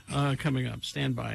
877-602-9696. What is the prize? The prize, as you point to Gina, Sorry, I'm used to that. is Flogging Molly and Interrupters tickets, who are coming to town this upcoming September 11th to the Complex. I love the Interrupters and I love Flogging Molly. That's going to be an outdoor show. That's going to be a lot of fun. Oh, it is? Oh, okay. That's even better. All right. So call 877-602-9696 to play Frank Christ Presents. Wendy's for breakfast. Wendy's new home-style French toast sticks are better than your mom's. It has been decided by me. Just yesterday, we did a scientific research. We did. Thanks, Mike. Mike dropped off some French toast. A listener Mike sent in some French toast sticks for us to try, and I've declared that they are better than your mom's. My mom's, at least, anyway. At participating U.S. Wendy's during breakfast hours only, and they were terrific. They come in that little cup. They are sticks, so that means they are portable. Excuse me, and that's always good for your drive-through. They were perfectly fluffy on the inside and perfectly crispy on the outside. And they have a little cup of syrup. You dip it in the syrup, and you just take, and it's delicious. Oh, God, they were quite good. They I was were. I liked them. I was well pleased.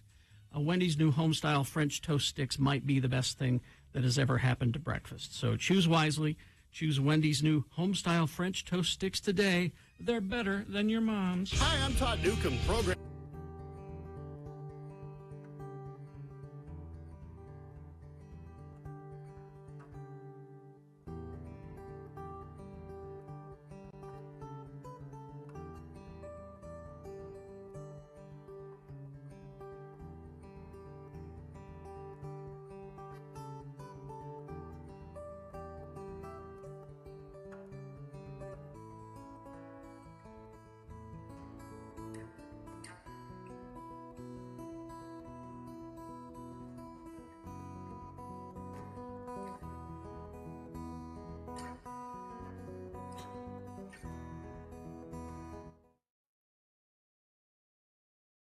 this trip I took out to Irvine over our 4th of July holiday. Irvine, California. Yes, to see my nieces.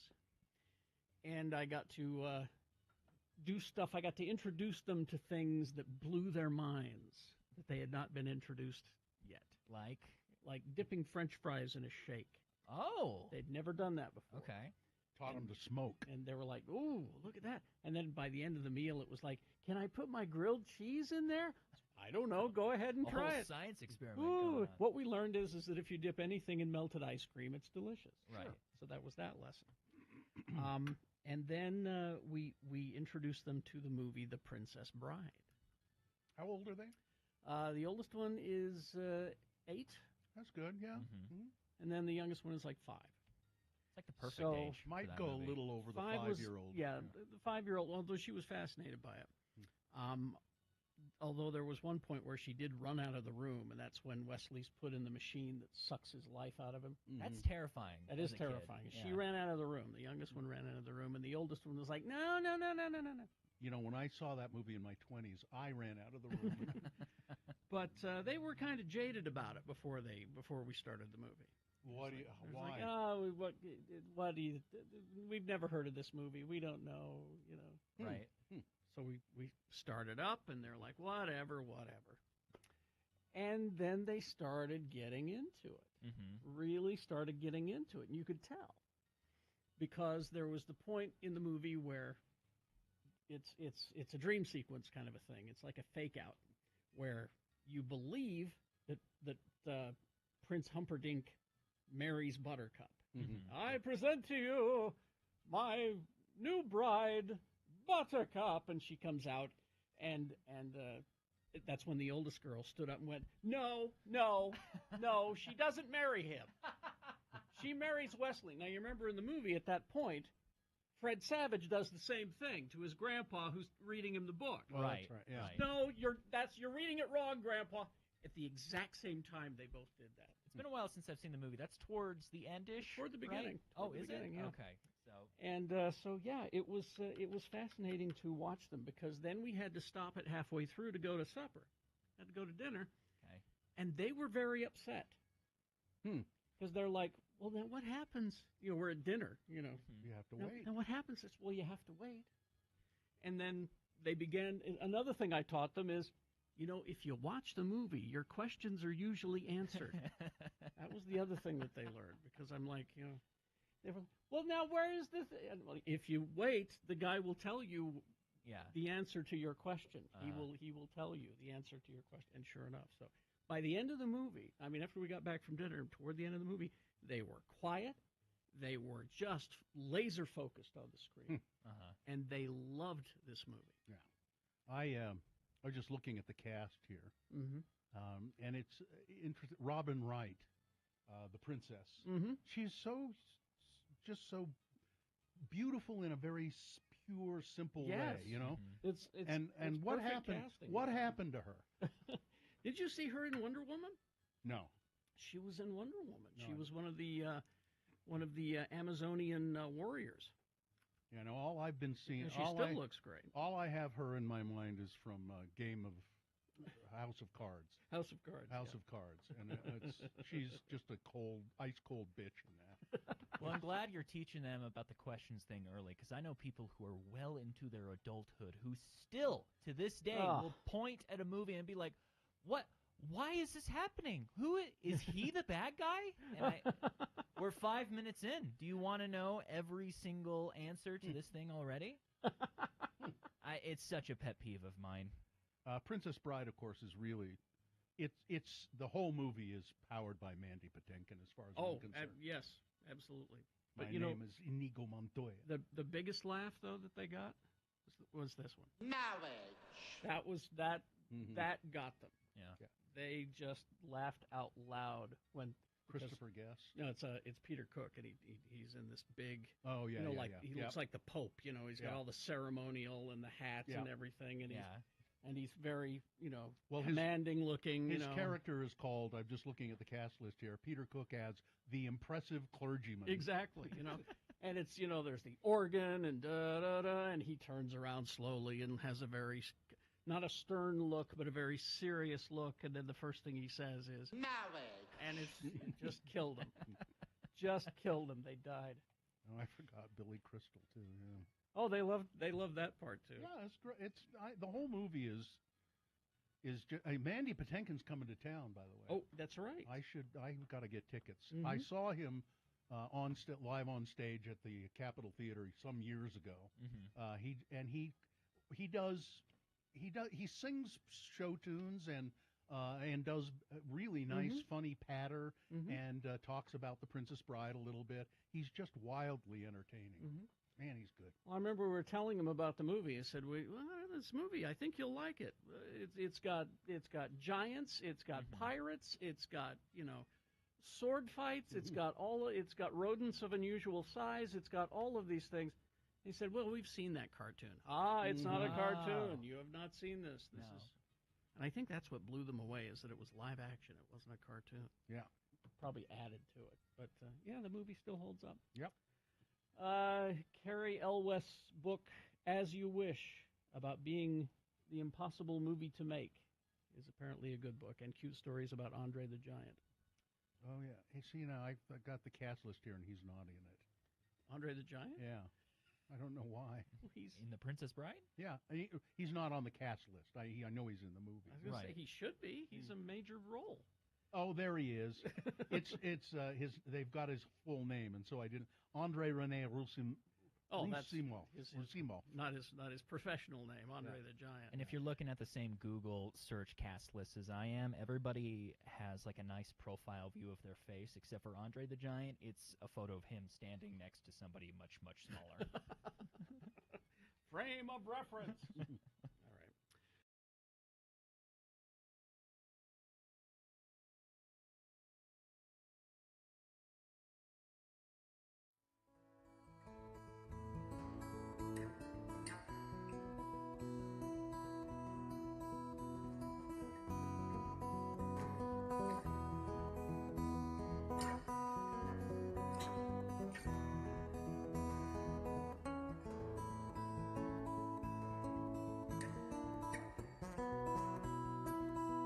Ray Vaughan and David Bowie. You have met them both. They're collaborating in hell right now. Oh. Record, it's beautiful. I wish you could hear it. It's great, trust me. It's now, Nick, don't be scared. I know that it's kind of the fog comes in, and then Frank rides in on the scooter. I can hold my temperament, but I got goosebumps from the cold. It's very scary. Very chilly. How are you? I'm fine. Just fine. Well, it's time, actually, for Frank Chris Presents. They're fine. They're just fine. This is Precious Celebrities. Oh. Frank doesn't like his job. I hate my job. And what he does is he reaps the souls of precious celebrities. So he's met David Bowie and Stevie Ray Vaughan, and he's met one of the people on the list I am about to read. Ooh. The other people on the list, though, they're fine. I've not met them. They're just fine. And we need a contestant to play this game. Do we have one? Jordan will be playing today. Jordan? Present. Yes. How are you, Jordan? I'm doing pretty well. How about you this morning? Oh, well, Jordan, are you fine? Yeah. I'm as the kids say, I'm Gucci. I'm good. Refuses to cooperate. That's okay. That's all right. It's all right. I mean, right away he's, yeah. You're fine. You're just fine, Jordan. Right? That's how you.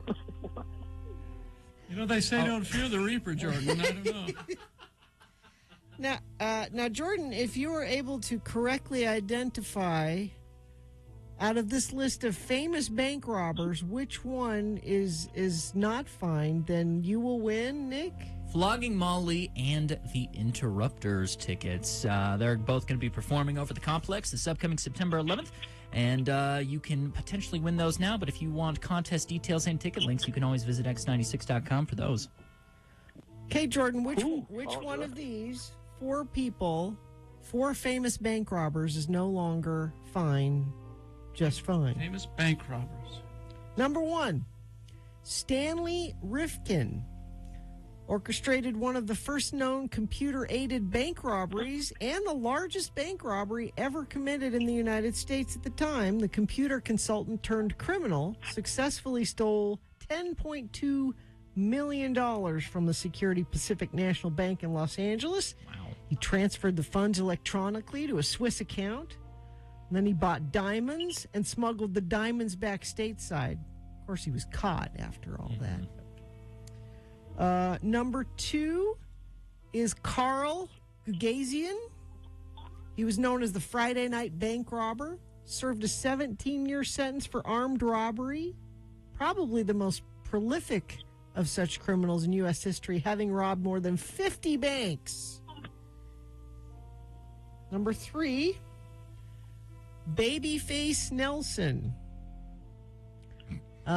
Lester is his real first name. Wow. Babyface. Lester. Doesn't roll off the tongue like Babyface, though. No, it's not nearly as cool. From the time he was 14, he was adept at stealing cars and earned the nickname Babyface because he had a baby face. He was able to get away with a lot when he was a youngster. He robbed a Chicago bank. He escaped from prison. He was escaped from prison, liquor smuggler, all of those things.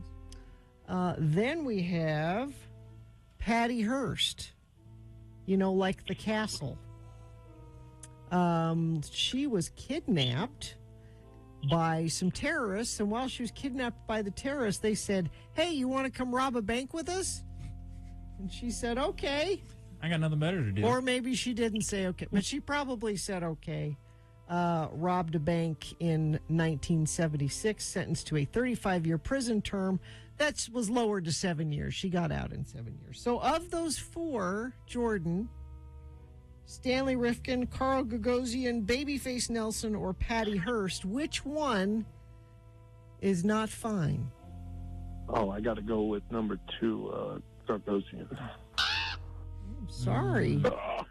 He's no flogging mollies. He's 74 years old. He's Frank, fine. He's just fine. No. Well, you sound like you really wanted those flogging molly tickets, though, Jordan. Maybe we should give him one more shot. Yeah, I think I'll say one more shot. Flogging mollies since I was in high school. Well, let me read the names again. Maybe you'll get it this time. Was it Stanley Rifkin, Carl Gagosian, Babyface Nelson, or Patty Hearst? Oh, you know what? I got to go with Babyface. It's Babyface in the beginning. Babyface Nelson? Yes, you're absolutely right. He died in 1934. And I'm pretty sure when I was reading his bio, I said was a lot. I caught it, but you also did it with the final candidate, too, so you made up. Babyface, long dead, long ago. You took Frank. You've been around a long time. I've been busy. Oh, so busy. He's got a pretty baby face. Jordan, you do get the flogging molly tickets after all. Congratulations. Thank you so much. You're so welcome. Hang on the line, and Katie will get some information from you. Well, that was fun. Has anyone seen Lily Tomlin? Oh, you don't, Frank. Don't you dare. 83 today. Do not take Well, Lily how about Tomlin. Barry Gibb? No. He's the only remaining Gibb. He's our last. We're running out of Gibbs. They're Gucci. Just Gucci. Is that what the kids say? That's what Jordan said. Barry Gibb, 76. No. How about Dr. Phil, 72? Oh, yeah. There you can go. do that. You can have him. And I'm staying away from Padma Lakshmi, 52. Oh, she's got tons of time. She's fine.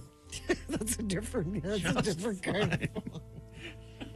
Well, you guys have a good weekend. I'm out of here. Okay, thanks, Frank. Thank you, Frank. I'm sure I'll be busy all weekend. Oh, no. Goodbye, everybody. Goodbye. Goodbye. There he goes putt-putting away on his electric scooter. Gloria Estefan is 65. Is she really? Yeah. I thought she was older. Wow. You thought Gloria Estefan was I older did. than 65? You thought she was younger? Yeah. Oh, okay. I mean, maybe 60. Not a lot younger, but Padme's 52. there's nothing wrong with being 52. No. Okay, you got to give me some time to Google these people before you move on to the next one. Says it all right there. You know who Lily Tomlin is? I know. Gloria Stefan. I put Gloria Stefan in. Estefan. I did not hear that part. The It rhythm is autocorrected going to for me. get you. Yeah. Ooh. That's how it... Miami Sound Machine. You No? still No. don't- Carrie, give him a. You got to get. We cannot move on from this. I'm pretty. Until, I'm pretty pop culture relevant, and I am having trouble. how? How about Padme Lakshmi? You know who that is? No. Look her up. She's fine. How do I spell that? Padme with a K is what the autopopulate. I cannot let this show go a moment longer with Nick not knowing who Gloria Stefan is. Shake your body, baby. I do know that this. conga. Okay. No, you Yeah. can't control All yourself right. any All longer. right. Come on, shake your body, baby. Do that conga. No, you can't control yourself any longer. I feel better that you recognize. Yeah. Better now? She's 65. Wow. The rhythm or Frank is going to get you. One of the two. One of these two will get you. All right. We will take a break. We will be back with Big Boy News and Opinioendo and other stuff. Oh, Boner of the Week as well. Coming up. Stand by. Park City Culinary Institute. Now, I am not confident in the kitchen. Me either. And, here's the thing is that I do get into the kitchen every now and then. Wouldn't it be nice to cook for your wife once in a while? That's the thing. If it's just me, I'm great. Mhm. But if I'm cooking for Sue, because she's so good at it, and that's because she's confident in the kitchen. Cooking can be stressful. Nick, pay attention. You're a newlywed. You I'm got watching. to figure this stuff out. Trying to figure out what to buy at the grocery store, all of that. It's skill. That's what you need. And they can give you these skills at Park City Culinary Institute. You will become fearless in the kitchen. And you don't need to aspire to be a pro chef or anything like that to learn how to cook like one. Your friends and family are going to love what you make. Park City Culinary Institute, they offer short and affordable programs, part-time courses, and night classes, ding, ding, for busy people like you. And you can finish in as little as 5 weeks. Get that kitchen confidence that you want. To learn more or apply, visit ParkCityCulinaryInstitute.com. We are paying tribute to the artist.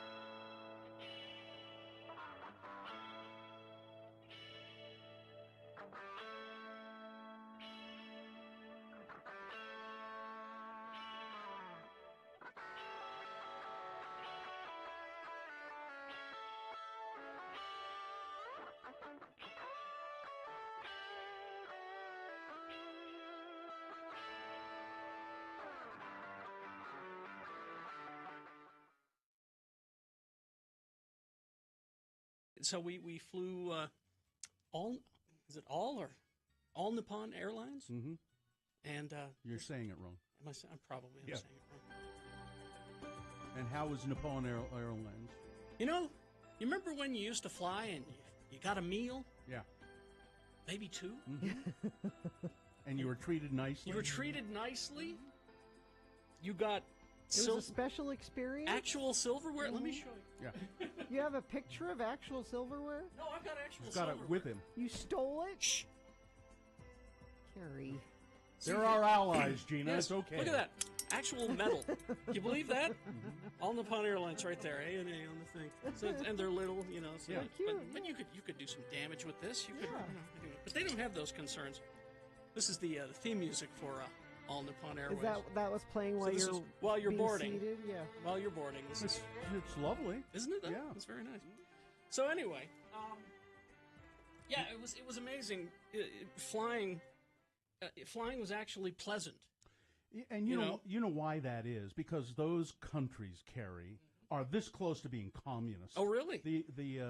Well, if that's the case, we could learn from them. the government subsidizes the airlines quite heavily in Well, most other countries. How about that? Maybe that's something that should be looked at because everywhere I went throughout Tokyo and Seoul and Busan, the streets were clean.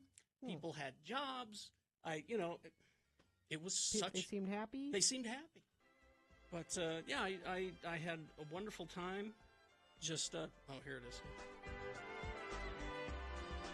And this was You on- want to go back, This don't was you? no, this was on a loop. And you know how my earworm is. Yeah. It stayed with you? Oh, you do.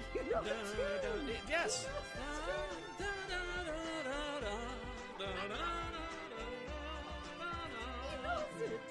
Because it would not stop. It just kept playing over and over. It's the only unpleasant experience about flying on ANA. It's the only thing.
Okay, 9:21. Big Boy News and Opinioendo now. Brought to you by. Become a nurse in just 32 months at Nightingale College, blending online classes with on-ground supervised field experience, virtual college, actual nursing. Start your nursing journey at nightingale.edu, now accepting enrollments for spring semester.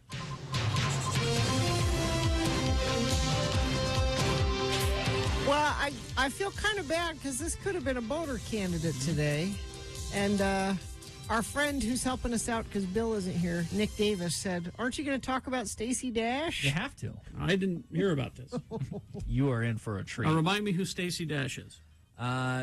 Singer turned. She was on. Yeah. She was in Clueless. I mean. Oh yeah, she's a right wing. Right wing a-hole now. Yeah. All I know her for is the MAGA stuff that she has going on. Yeah, that's right. She was an actress. Yeah.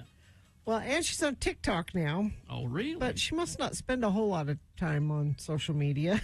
So, Stacey Dash is heartbroken to learn that DMX died over a year ago. I was going to say, that was a while ago. The Clueless, yes, that's the last thing she did that anybody remembers. Correct. She's 55. She broke down in tears over the rapper's death in a TikTok video just posted Wednesday, saying she was ashamed she didn't know about his cocaine-induced heart attack. She said, he's I can't believe he's gone.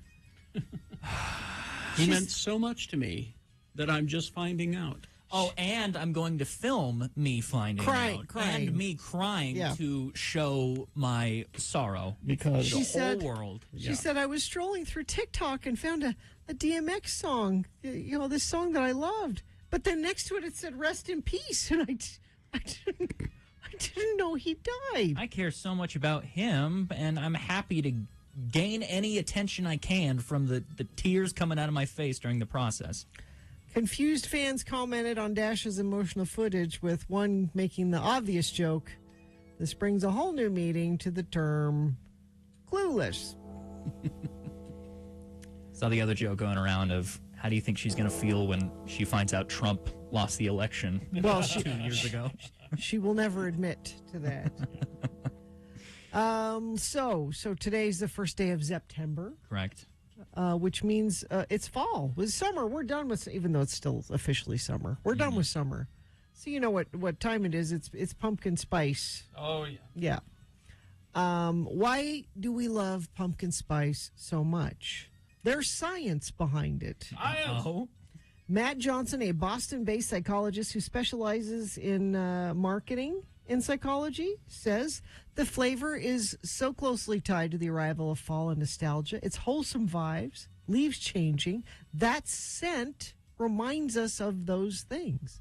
It turns on that cozy part of your brain. Well, after corporations have fed that smell to us to associate those things over decades. And there are certain scents that take you to a certain place in time just by... Sure. No, this is actually old science because in Disneyland, you know, the shops on Main Street there, and there's that candy shop. And you notice that it smells like candy even when they're not making candy. I know what you're about to say, yeah. They pump the smell out to you, and it immediately triggers you. Oh, I want candy. It works. It is a science. Well, something about smell is the best activator for your memory out of all your senses. You would think it would be something else, but no. Smell. Like if I smell vinegar, it's Easter. It's Easter. Because you dissolve the little tablets to color the eggs. Your paws egg dyeing kit. Which now it's just water, but back when... Oh, it's not vinegar? No, it's just water. Oh, they figured it out? Yeah. Oh. But... Do they still have the little... They still have the little Dipper, wire... the little dipper, The wire dipper? Yeah. They figured it out. Big Egg. Big Egg has figured it out. And solved the Big science. Easter has figured it out. But I still, whenever I smell vinegar, it's immediately Easter, no matter what time of year it is.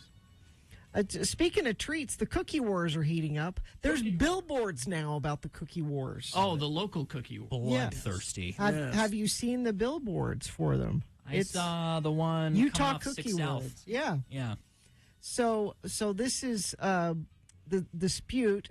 Logan-based Crumble Cookies filed lawsuits against Dirty Dough and Crave Cookies. And it's not just that hey, we're all selling cookies. You can't sell cookies because we sell cookies. They're alleging that it's like inside, you've given away company secrets, trade secrets, people that had access to their processes and recipes. They got the secret formula? Yeah, for cookies. Okay. And everyone's laughing at this lawsuit, but according to Steph, who knows things, she's looked at it and went, no, they've got a case. Yeah, because it's like how they set up their store. There's a cookie calendar, like, okay, we make these cookies on this days, and training videos, how to teach people how to make Apparently all of that was, I don't want to say stolen, but they're ripping. Like, no, this is how we make cookies. You figure out your own way to make cookies. We can't. The lost science of making cookies. But you should follow them on Instagram, because there's the Instagram Utah Cookie War fight is kind of funny to follow. Okay. Let's see. Out of sick days? No problem.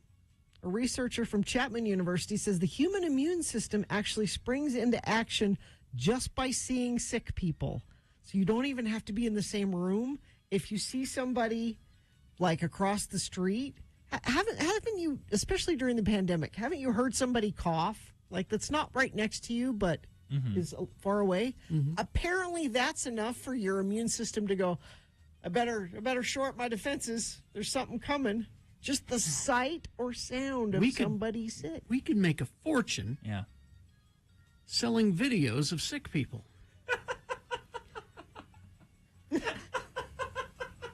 We could easily market this to the rubes. Multi-level marketing campaign? Yes. Let's put out a Craigslist ad. Are you sick? Can I film you? Yeah. Apparently, there is science behind this. Our physiology, particularly the immune system, is tightly regulated. And so our defensives are using all available information. And part of that information is, I heard somebody cough. I see somebody sneezing over there. What are you listening to? Oh, just the sound of people coughing. It's exactly. Andy says just take a quick trip to the hospital and walk through, one of the floors. And before work every day. You'll That's be feeling easy. great in no time. And what am I doing getting vaccinated? I just need to see people puke on the internet. It's a good thing Bill Allred isn't here, because he has very strong feelings about Winnie the Pooh. Yeah. Yes. That silly old bear apparently has traded his honey pot for a machete. This is a tragedy, I think. In a trailer for a wild new horror movie inspired by Winnie the Pooh, a movie called Winnie the Pooh, Blood and Honey dropped on Wednesday. In this film, Christopher Robin has gone to college, kind of like Andy in Toy Story, and returns with his girlfriend only to discover his old pal Pooh and Piglet from the 100-Acre Wood have turned feral and murderous. I love it. Now, I haven't seen the trailer, but apparently they're able to get away with this because Winnie the Pooh became public domain recently. Yeah. Right? So everyone's putting their fun. Not the Disney Pooh, though. Right. The old-timey... Yeah, don't even try to make a parody of the Disney Pooh. Don't get near the Disney Pooh. Them Disney lawyers will get you. Piglet wields an axe as he wades through an indoor swimming pool and decapitates a renter staying at a house in a forest. The film is going to be released later this year, but like I said, I'm glad Bill's not, because Bill doesn't care for the Disney Pooh. He's like old school, old-timey Winnie the Pooh. He's all over that old school Pooh, right? Yes. Okay. Old school Pooh. It's hard to say, actually. Yeah. All right. Weather? Weather. I mean, same as it's been the last few days going forward. Triple digits today. I love seeing it turn into a 99 tomorrow every time I refresh the page. But Labor Day weekend, Saturday, Sunday, Monday, 100 degrees with Saturday being 103. It'll, of course, taper off as you kind of get into the evening time walks. That's what I've been doing lately. I can't take my dog out during the day. I know. Yesterday, it was dark when I finally took Riley for a walk. It was too hot during the rest of the day. And I feel terrible because my dog's bored inside our apartment all day. Well, it was one of these very hot days where I had Hudson in the car, and I went to the comic book store, and there's a pet store right next to the comic book store, and I was going to take Hudson into the pet store to get him a new harness. And I opened up the door, and I realized, this tarmac is way too hot for his little feet. So I had to catch him as he jumped out. It was like a whoa. So, yeah. Walk at night. Walk at night. So there's your weather. All right. We will take a break. We'll be right back. I've said it before, and I will say it again.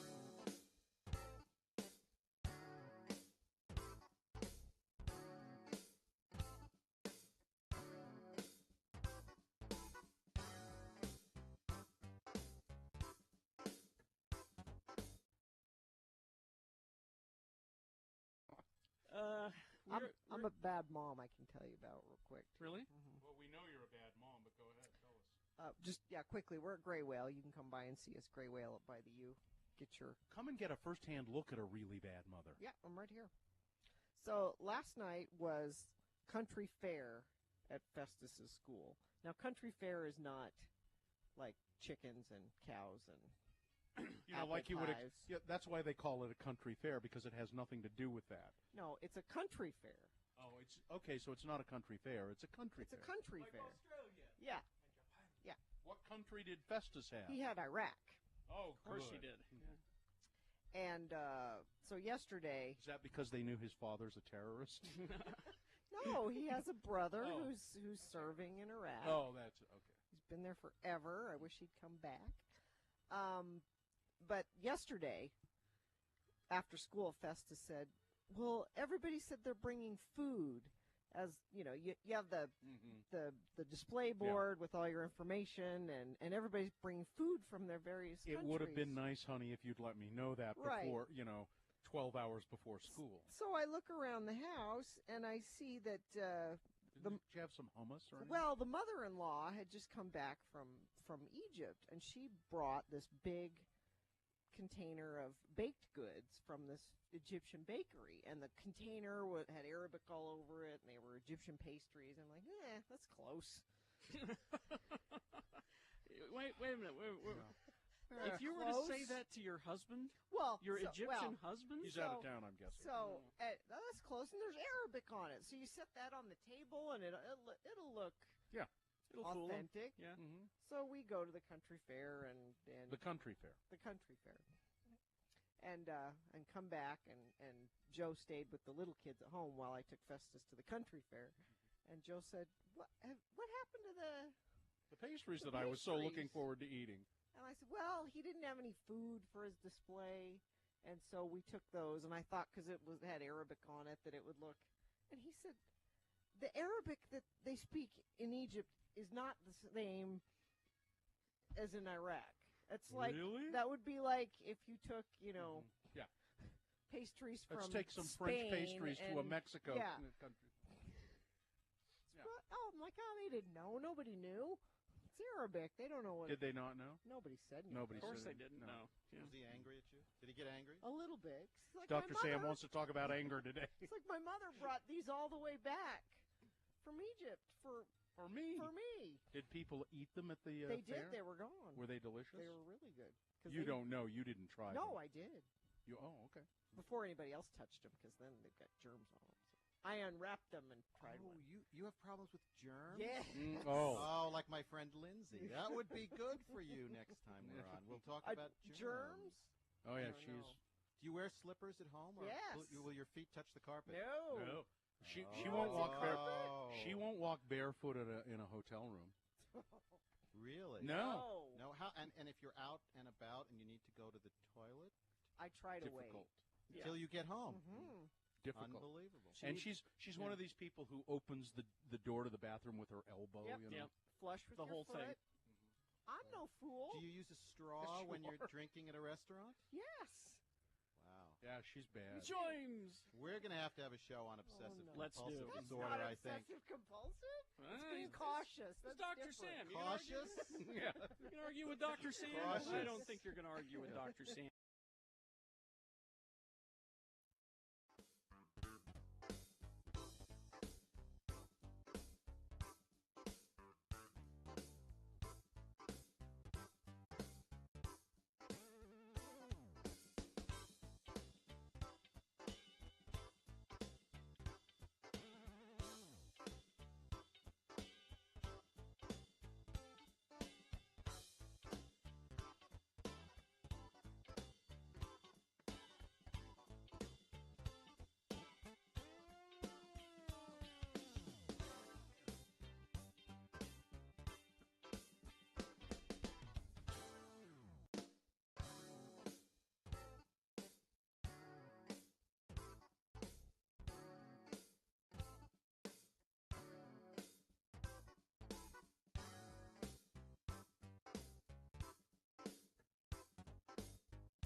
Okay, I got a situation. I need film nerds. I need movie nerds. Okay. I took film for a semester, so let's do this.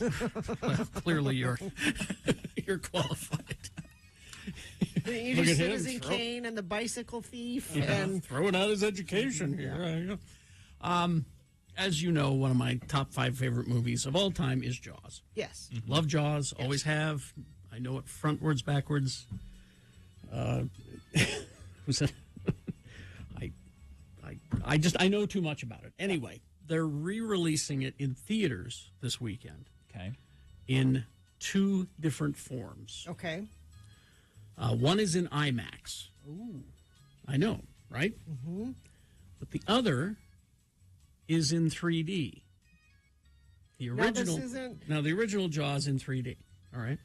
Now, here's the reason that I'm, because I immediately jumped to IMAX. I went, Sure. ooh, Yeah. bigger is better, right? Right. But Spielberg himself has approved the 3D conversion process. And I also read a fascinating article, the Hollywood Reporter, talking about, I think it was the Hollywood Reporter, I don't remember now, talking about how this movie needs to be seen in 3D because of the way it's shot, especially that last third of the movie where they're out on the ocean, where it just gives depth. Are you going to get motion sickness if you watch it in? I don't get motion sickness, Gina. Sue does, so I don't know if she'll be joining me or not. So I don't know whether to do IMAX or 3D. IMAX. all day, every day. You're voting Really? IMAX? Every single time. I don't Make your care case. I don't care what Spielberg says here. You don't care what Spielberg says? I will go on a limb here. All right. And say Spielberg's wrong. Whoa. You know why? how I know? Wow. One reference I'm going to make here to completely make this case. Spy Kids 3. That movie was intentionally made for 3D to the point where the trailers didn't even show the movie.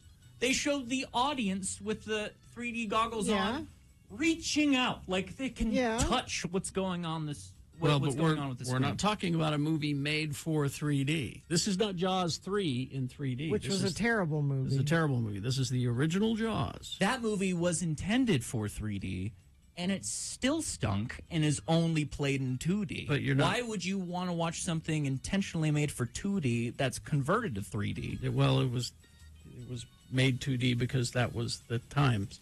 But that's my point. Like, But the way that it's shot, again, this article makes the argument. The way that the movie is shot, it gives depth to the ocean and all of that. You know, you could do both, Carrie. I don't have time. Oh. It'd be an interesting experiment to Yes, do it both. would. It would. So I don't know what to And do. the other interesting thing is neither one of these can you have that experience in your house. Mm-hmm. True. I have a 3D conversion Oh, you do? kit. A kit? It's the Blu-ray player I have. It will convert things to 3D and then I can watch with these special glasses that have batteries in them that will make it 3D. Really? Yeah. So you could go to the IMAX now and then do it 3D from home. You could do that. I will not have time. Okay. So you got to pick. I got to pick one. Well, it sounds like you want the 3D. Well, I'm leaning You're toward leaning the toward 3D. it sounds like. And Nick is trying to make the IMAX argument, but he's not. It's not sticking. You get the full sound. You get the authentic. The sound is better. IMAX He's not experience. wrong about the True. sound being True. better. Nick is wrong. Good 3D is better than any other format. I have yet to experience good 3D. Have you seen more than Spy Kids in 3D? Is that the only? I think so. I saw Avatar Oh. back in the day in 3D, and that wasn't great either. Carrie, I think you need to follow your heart here. And Oh, you're right. Coin toss app. There we go. Yeah. That's where we'll do it. Let's hit the coin toss app. What do you think? Heads for IMAX? yeah. All right. Coin toss app says IMAX. Oh, well, there you go. That's the winner. The fates have decided. Report back. Jesus H. Christ. When I was a boy, every little squid wanted to be a harpooner or a sword fisherman. And they got here. Portable shower, a monkey cage. Anti-shark cage. Anti-shark cage. You go inside the cage. Cage goes in the water. You go in the water. Shark's in the water. Our shark. Farewell and adieu to you, fair Spanish lady. Now imagine during the scene you have the goggles on for 3D and you're reaching out to touch. The shark is right there. Yeah, there he is. Oh, look, he's being eaten in 3D. Look at that. Where's there? Well, what the hell kind of a knot was that? You pulled the wrong one. You screw around with these tanks and they're gonna blow up. Yes, real fine, expensive gear you brought out here, Mr. Hooper. But I don't know what that bastard shark's gonna do with it. It might eat it, I suppose. Seen one eat a rocking chair one time. Seen one eat a rocket. I love this movie. All right. Okay, we will take a break. We will be back. And we got Boner of the Week. After these, stand by. Hi, I'm Todd New.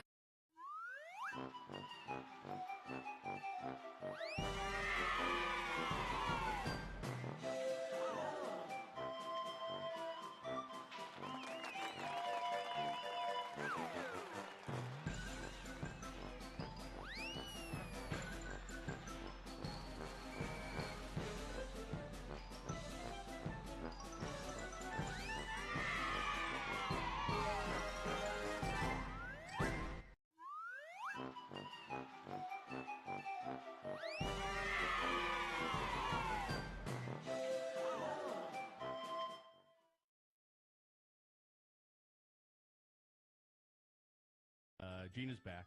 So anyway, No, so anyway, Carrie walked in and he said, "You're walking like some of your." You're walking like somebody who had their guts ripped out. You're walking like your insides are all wrong. You know, because she was doing this. Yeah. And I started to tell Carrie, and then I said, "Wait, I'll tell you on the radio." What you should never do is go on message boards about surgery. You should never go on message boards about anything. I don't care if it's the Incredible Hulk or surgery. Well, You just don't. You know what you should do? Yeah. But you're curious, you want to hear what other people's experiences are and what their recovery is, and what happened? And well, before the surgery, I went on a message board, and somebody was asking the question, well, what fills in the hole where they take out what they take out? And there's a hole there. Well, the response was. Well, now the see, response was the uterus is what we're talking Yeah. about. Yes. And Gina's uterus weighed 43 pounds, It's true. which is Amazing. It was the size of a medicine ball. It was prize winning. I'm a size 2 now because but they remove it, and the way the person in the message board explained it is, well, it's picture just having a big bowl of spaghetti and just taking a big scoop out of the bowl of spaghetti. It just kind of fills in where the hole is. But It that just takes a second. Like spaghetti. kind of goopy. You just watch the spaghetti fill in. It just takes a second. Like biscotti. So this is what I'm picturing my insides are like, a big bowl Is of biscotti. Well, they're bowl of very much spaghetti. like that. Yeah. You know, surgeons train on spaghetti. Yeah, you didn't know that? They do meatball. They do. Delicious, They delicious do. marinara They sauce. do. That's why there's so many And fat then- doctors. And then they all have lunch. Well, we've trained on the spaghetti. Let's eat it. Yeah. This is what I'm picturing when they're wheeling me And into surgery. and you know what they did with your uterus? Lunch. Yeah. Spaghetti. There's lunch. Who brought the marinara? And so also on the message board you look at, what's recovery like for this? Well, I'm sure it's different for everyone. Exactly. And- Oh, no. I'm sure it's speedy and efficient. It's different for everyone, but the worst one will be on the message what board. Gina has. Well, I mean, it can't be the worst because I'm back to work now. There will be people. There have to be people on the message boards who say, "Oh, I was cleaning my house 3 The days next later. day, yeah, there's that. Why I ran a marathon. Right. and then there's it's been 3 months and I still feel like crap, and usually the truth is somewhere in between. Can we use the term vaginal prolapse in any? I don't know. Is that do we need to use that term? We shouldn't. Somebody's posted it. I don't don't think we That's should. the thing that happens to the women that have 15 babies. Oh. And the Ooh. That and the doesn't uterus climbs out on its own. That ain't no damn good. That's what that is. That's So- where that needs to be fixed. But it's nice to be back. I missed you guys.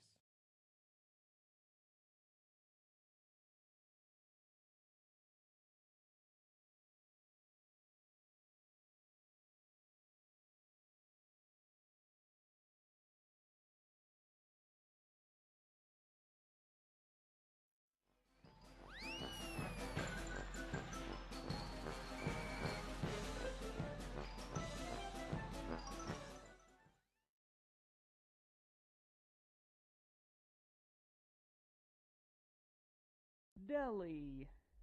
Deli. Spell it with me now. D-E-L-I.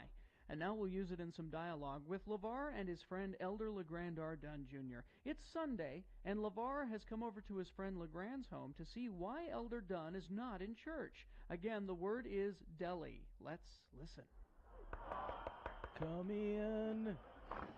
Oh, there you are, LeGrand. Home all alone in front of the TV on Sunday. I know, I can see the church parking lot from my trailer home, and when I saw your minivan pull up for the meeting, and your wife Midge and all the little Dunn kids pile out without their daddy, I figured something was up. Something is up, isn't it, LeGrand? It ain't like you to miss church. How come you ain't there? Well, I ain't feeling well, LeVar. I spent the night working up my guts. I had stuff running out of both ends, LeVar. I ain't been up to snuff for the past few months, as a matter of fact. I don't know what is in me, but it ain't fun. So that's why you ain't in church, huh?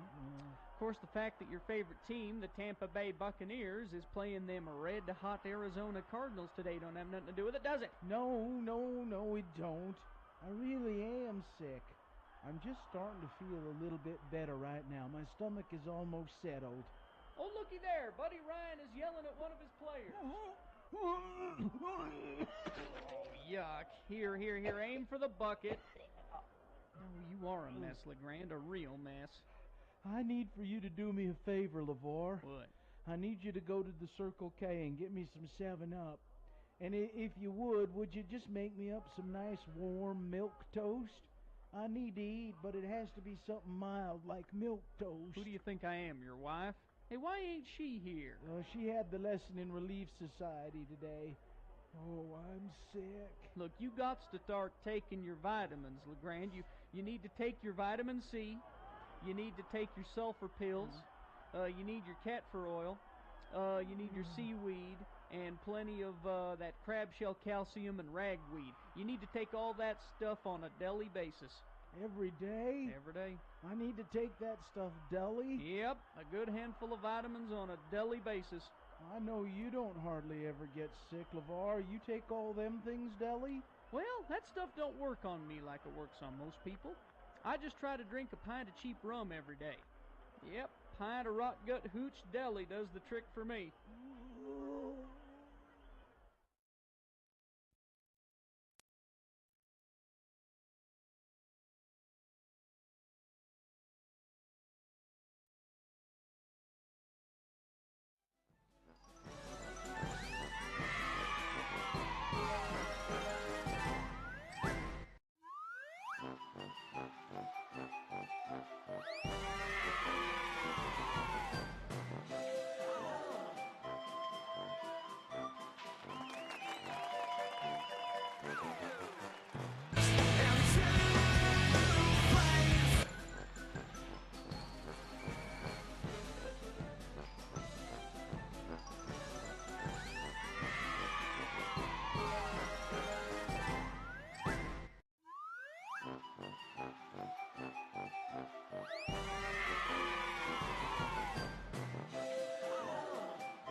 All right. 9:51. Hello, David. Hello. Let's do Boner of the Week, shall we? Okay.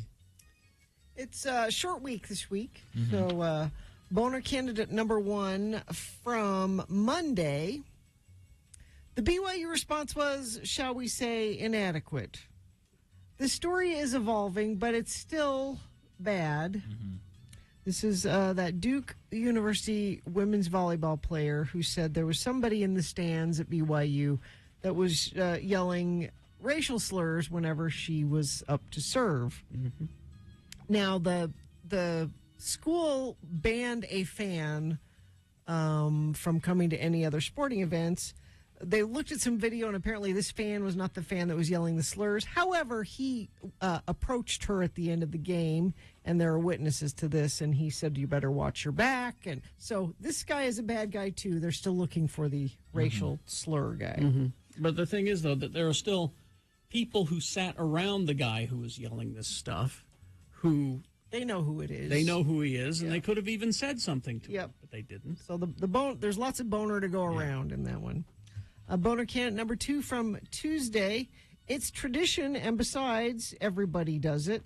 This is that horrible hazing at Alamo Heights Independent High School football team. 21 of its players are suspended after they sent another player to the emergency room following their hazing tradition. It involved hot sauce and stuff I don't want to say. So, Boner candidate number 3 from Wednesday. Preferred pronouns, how dare they, them, she, what. I'm outraged.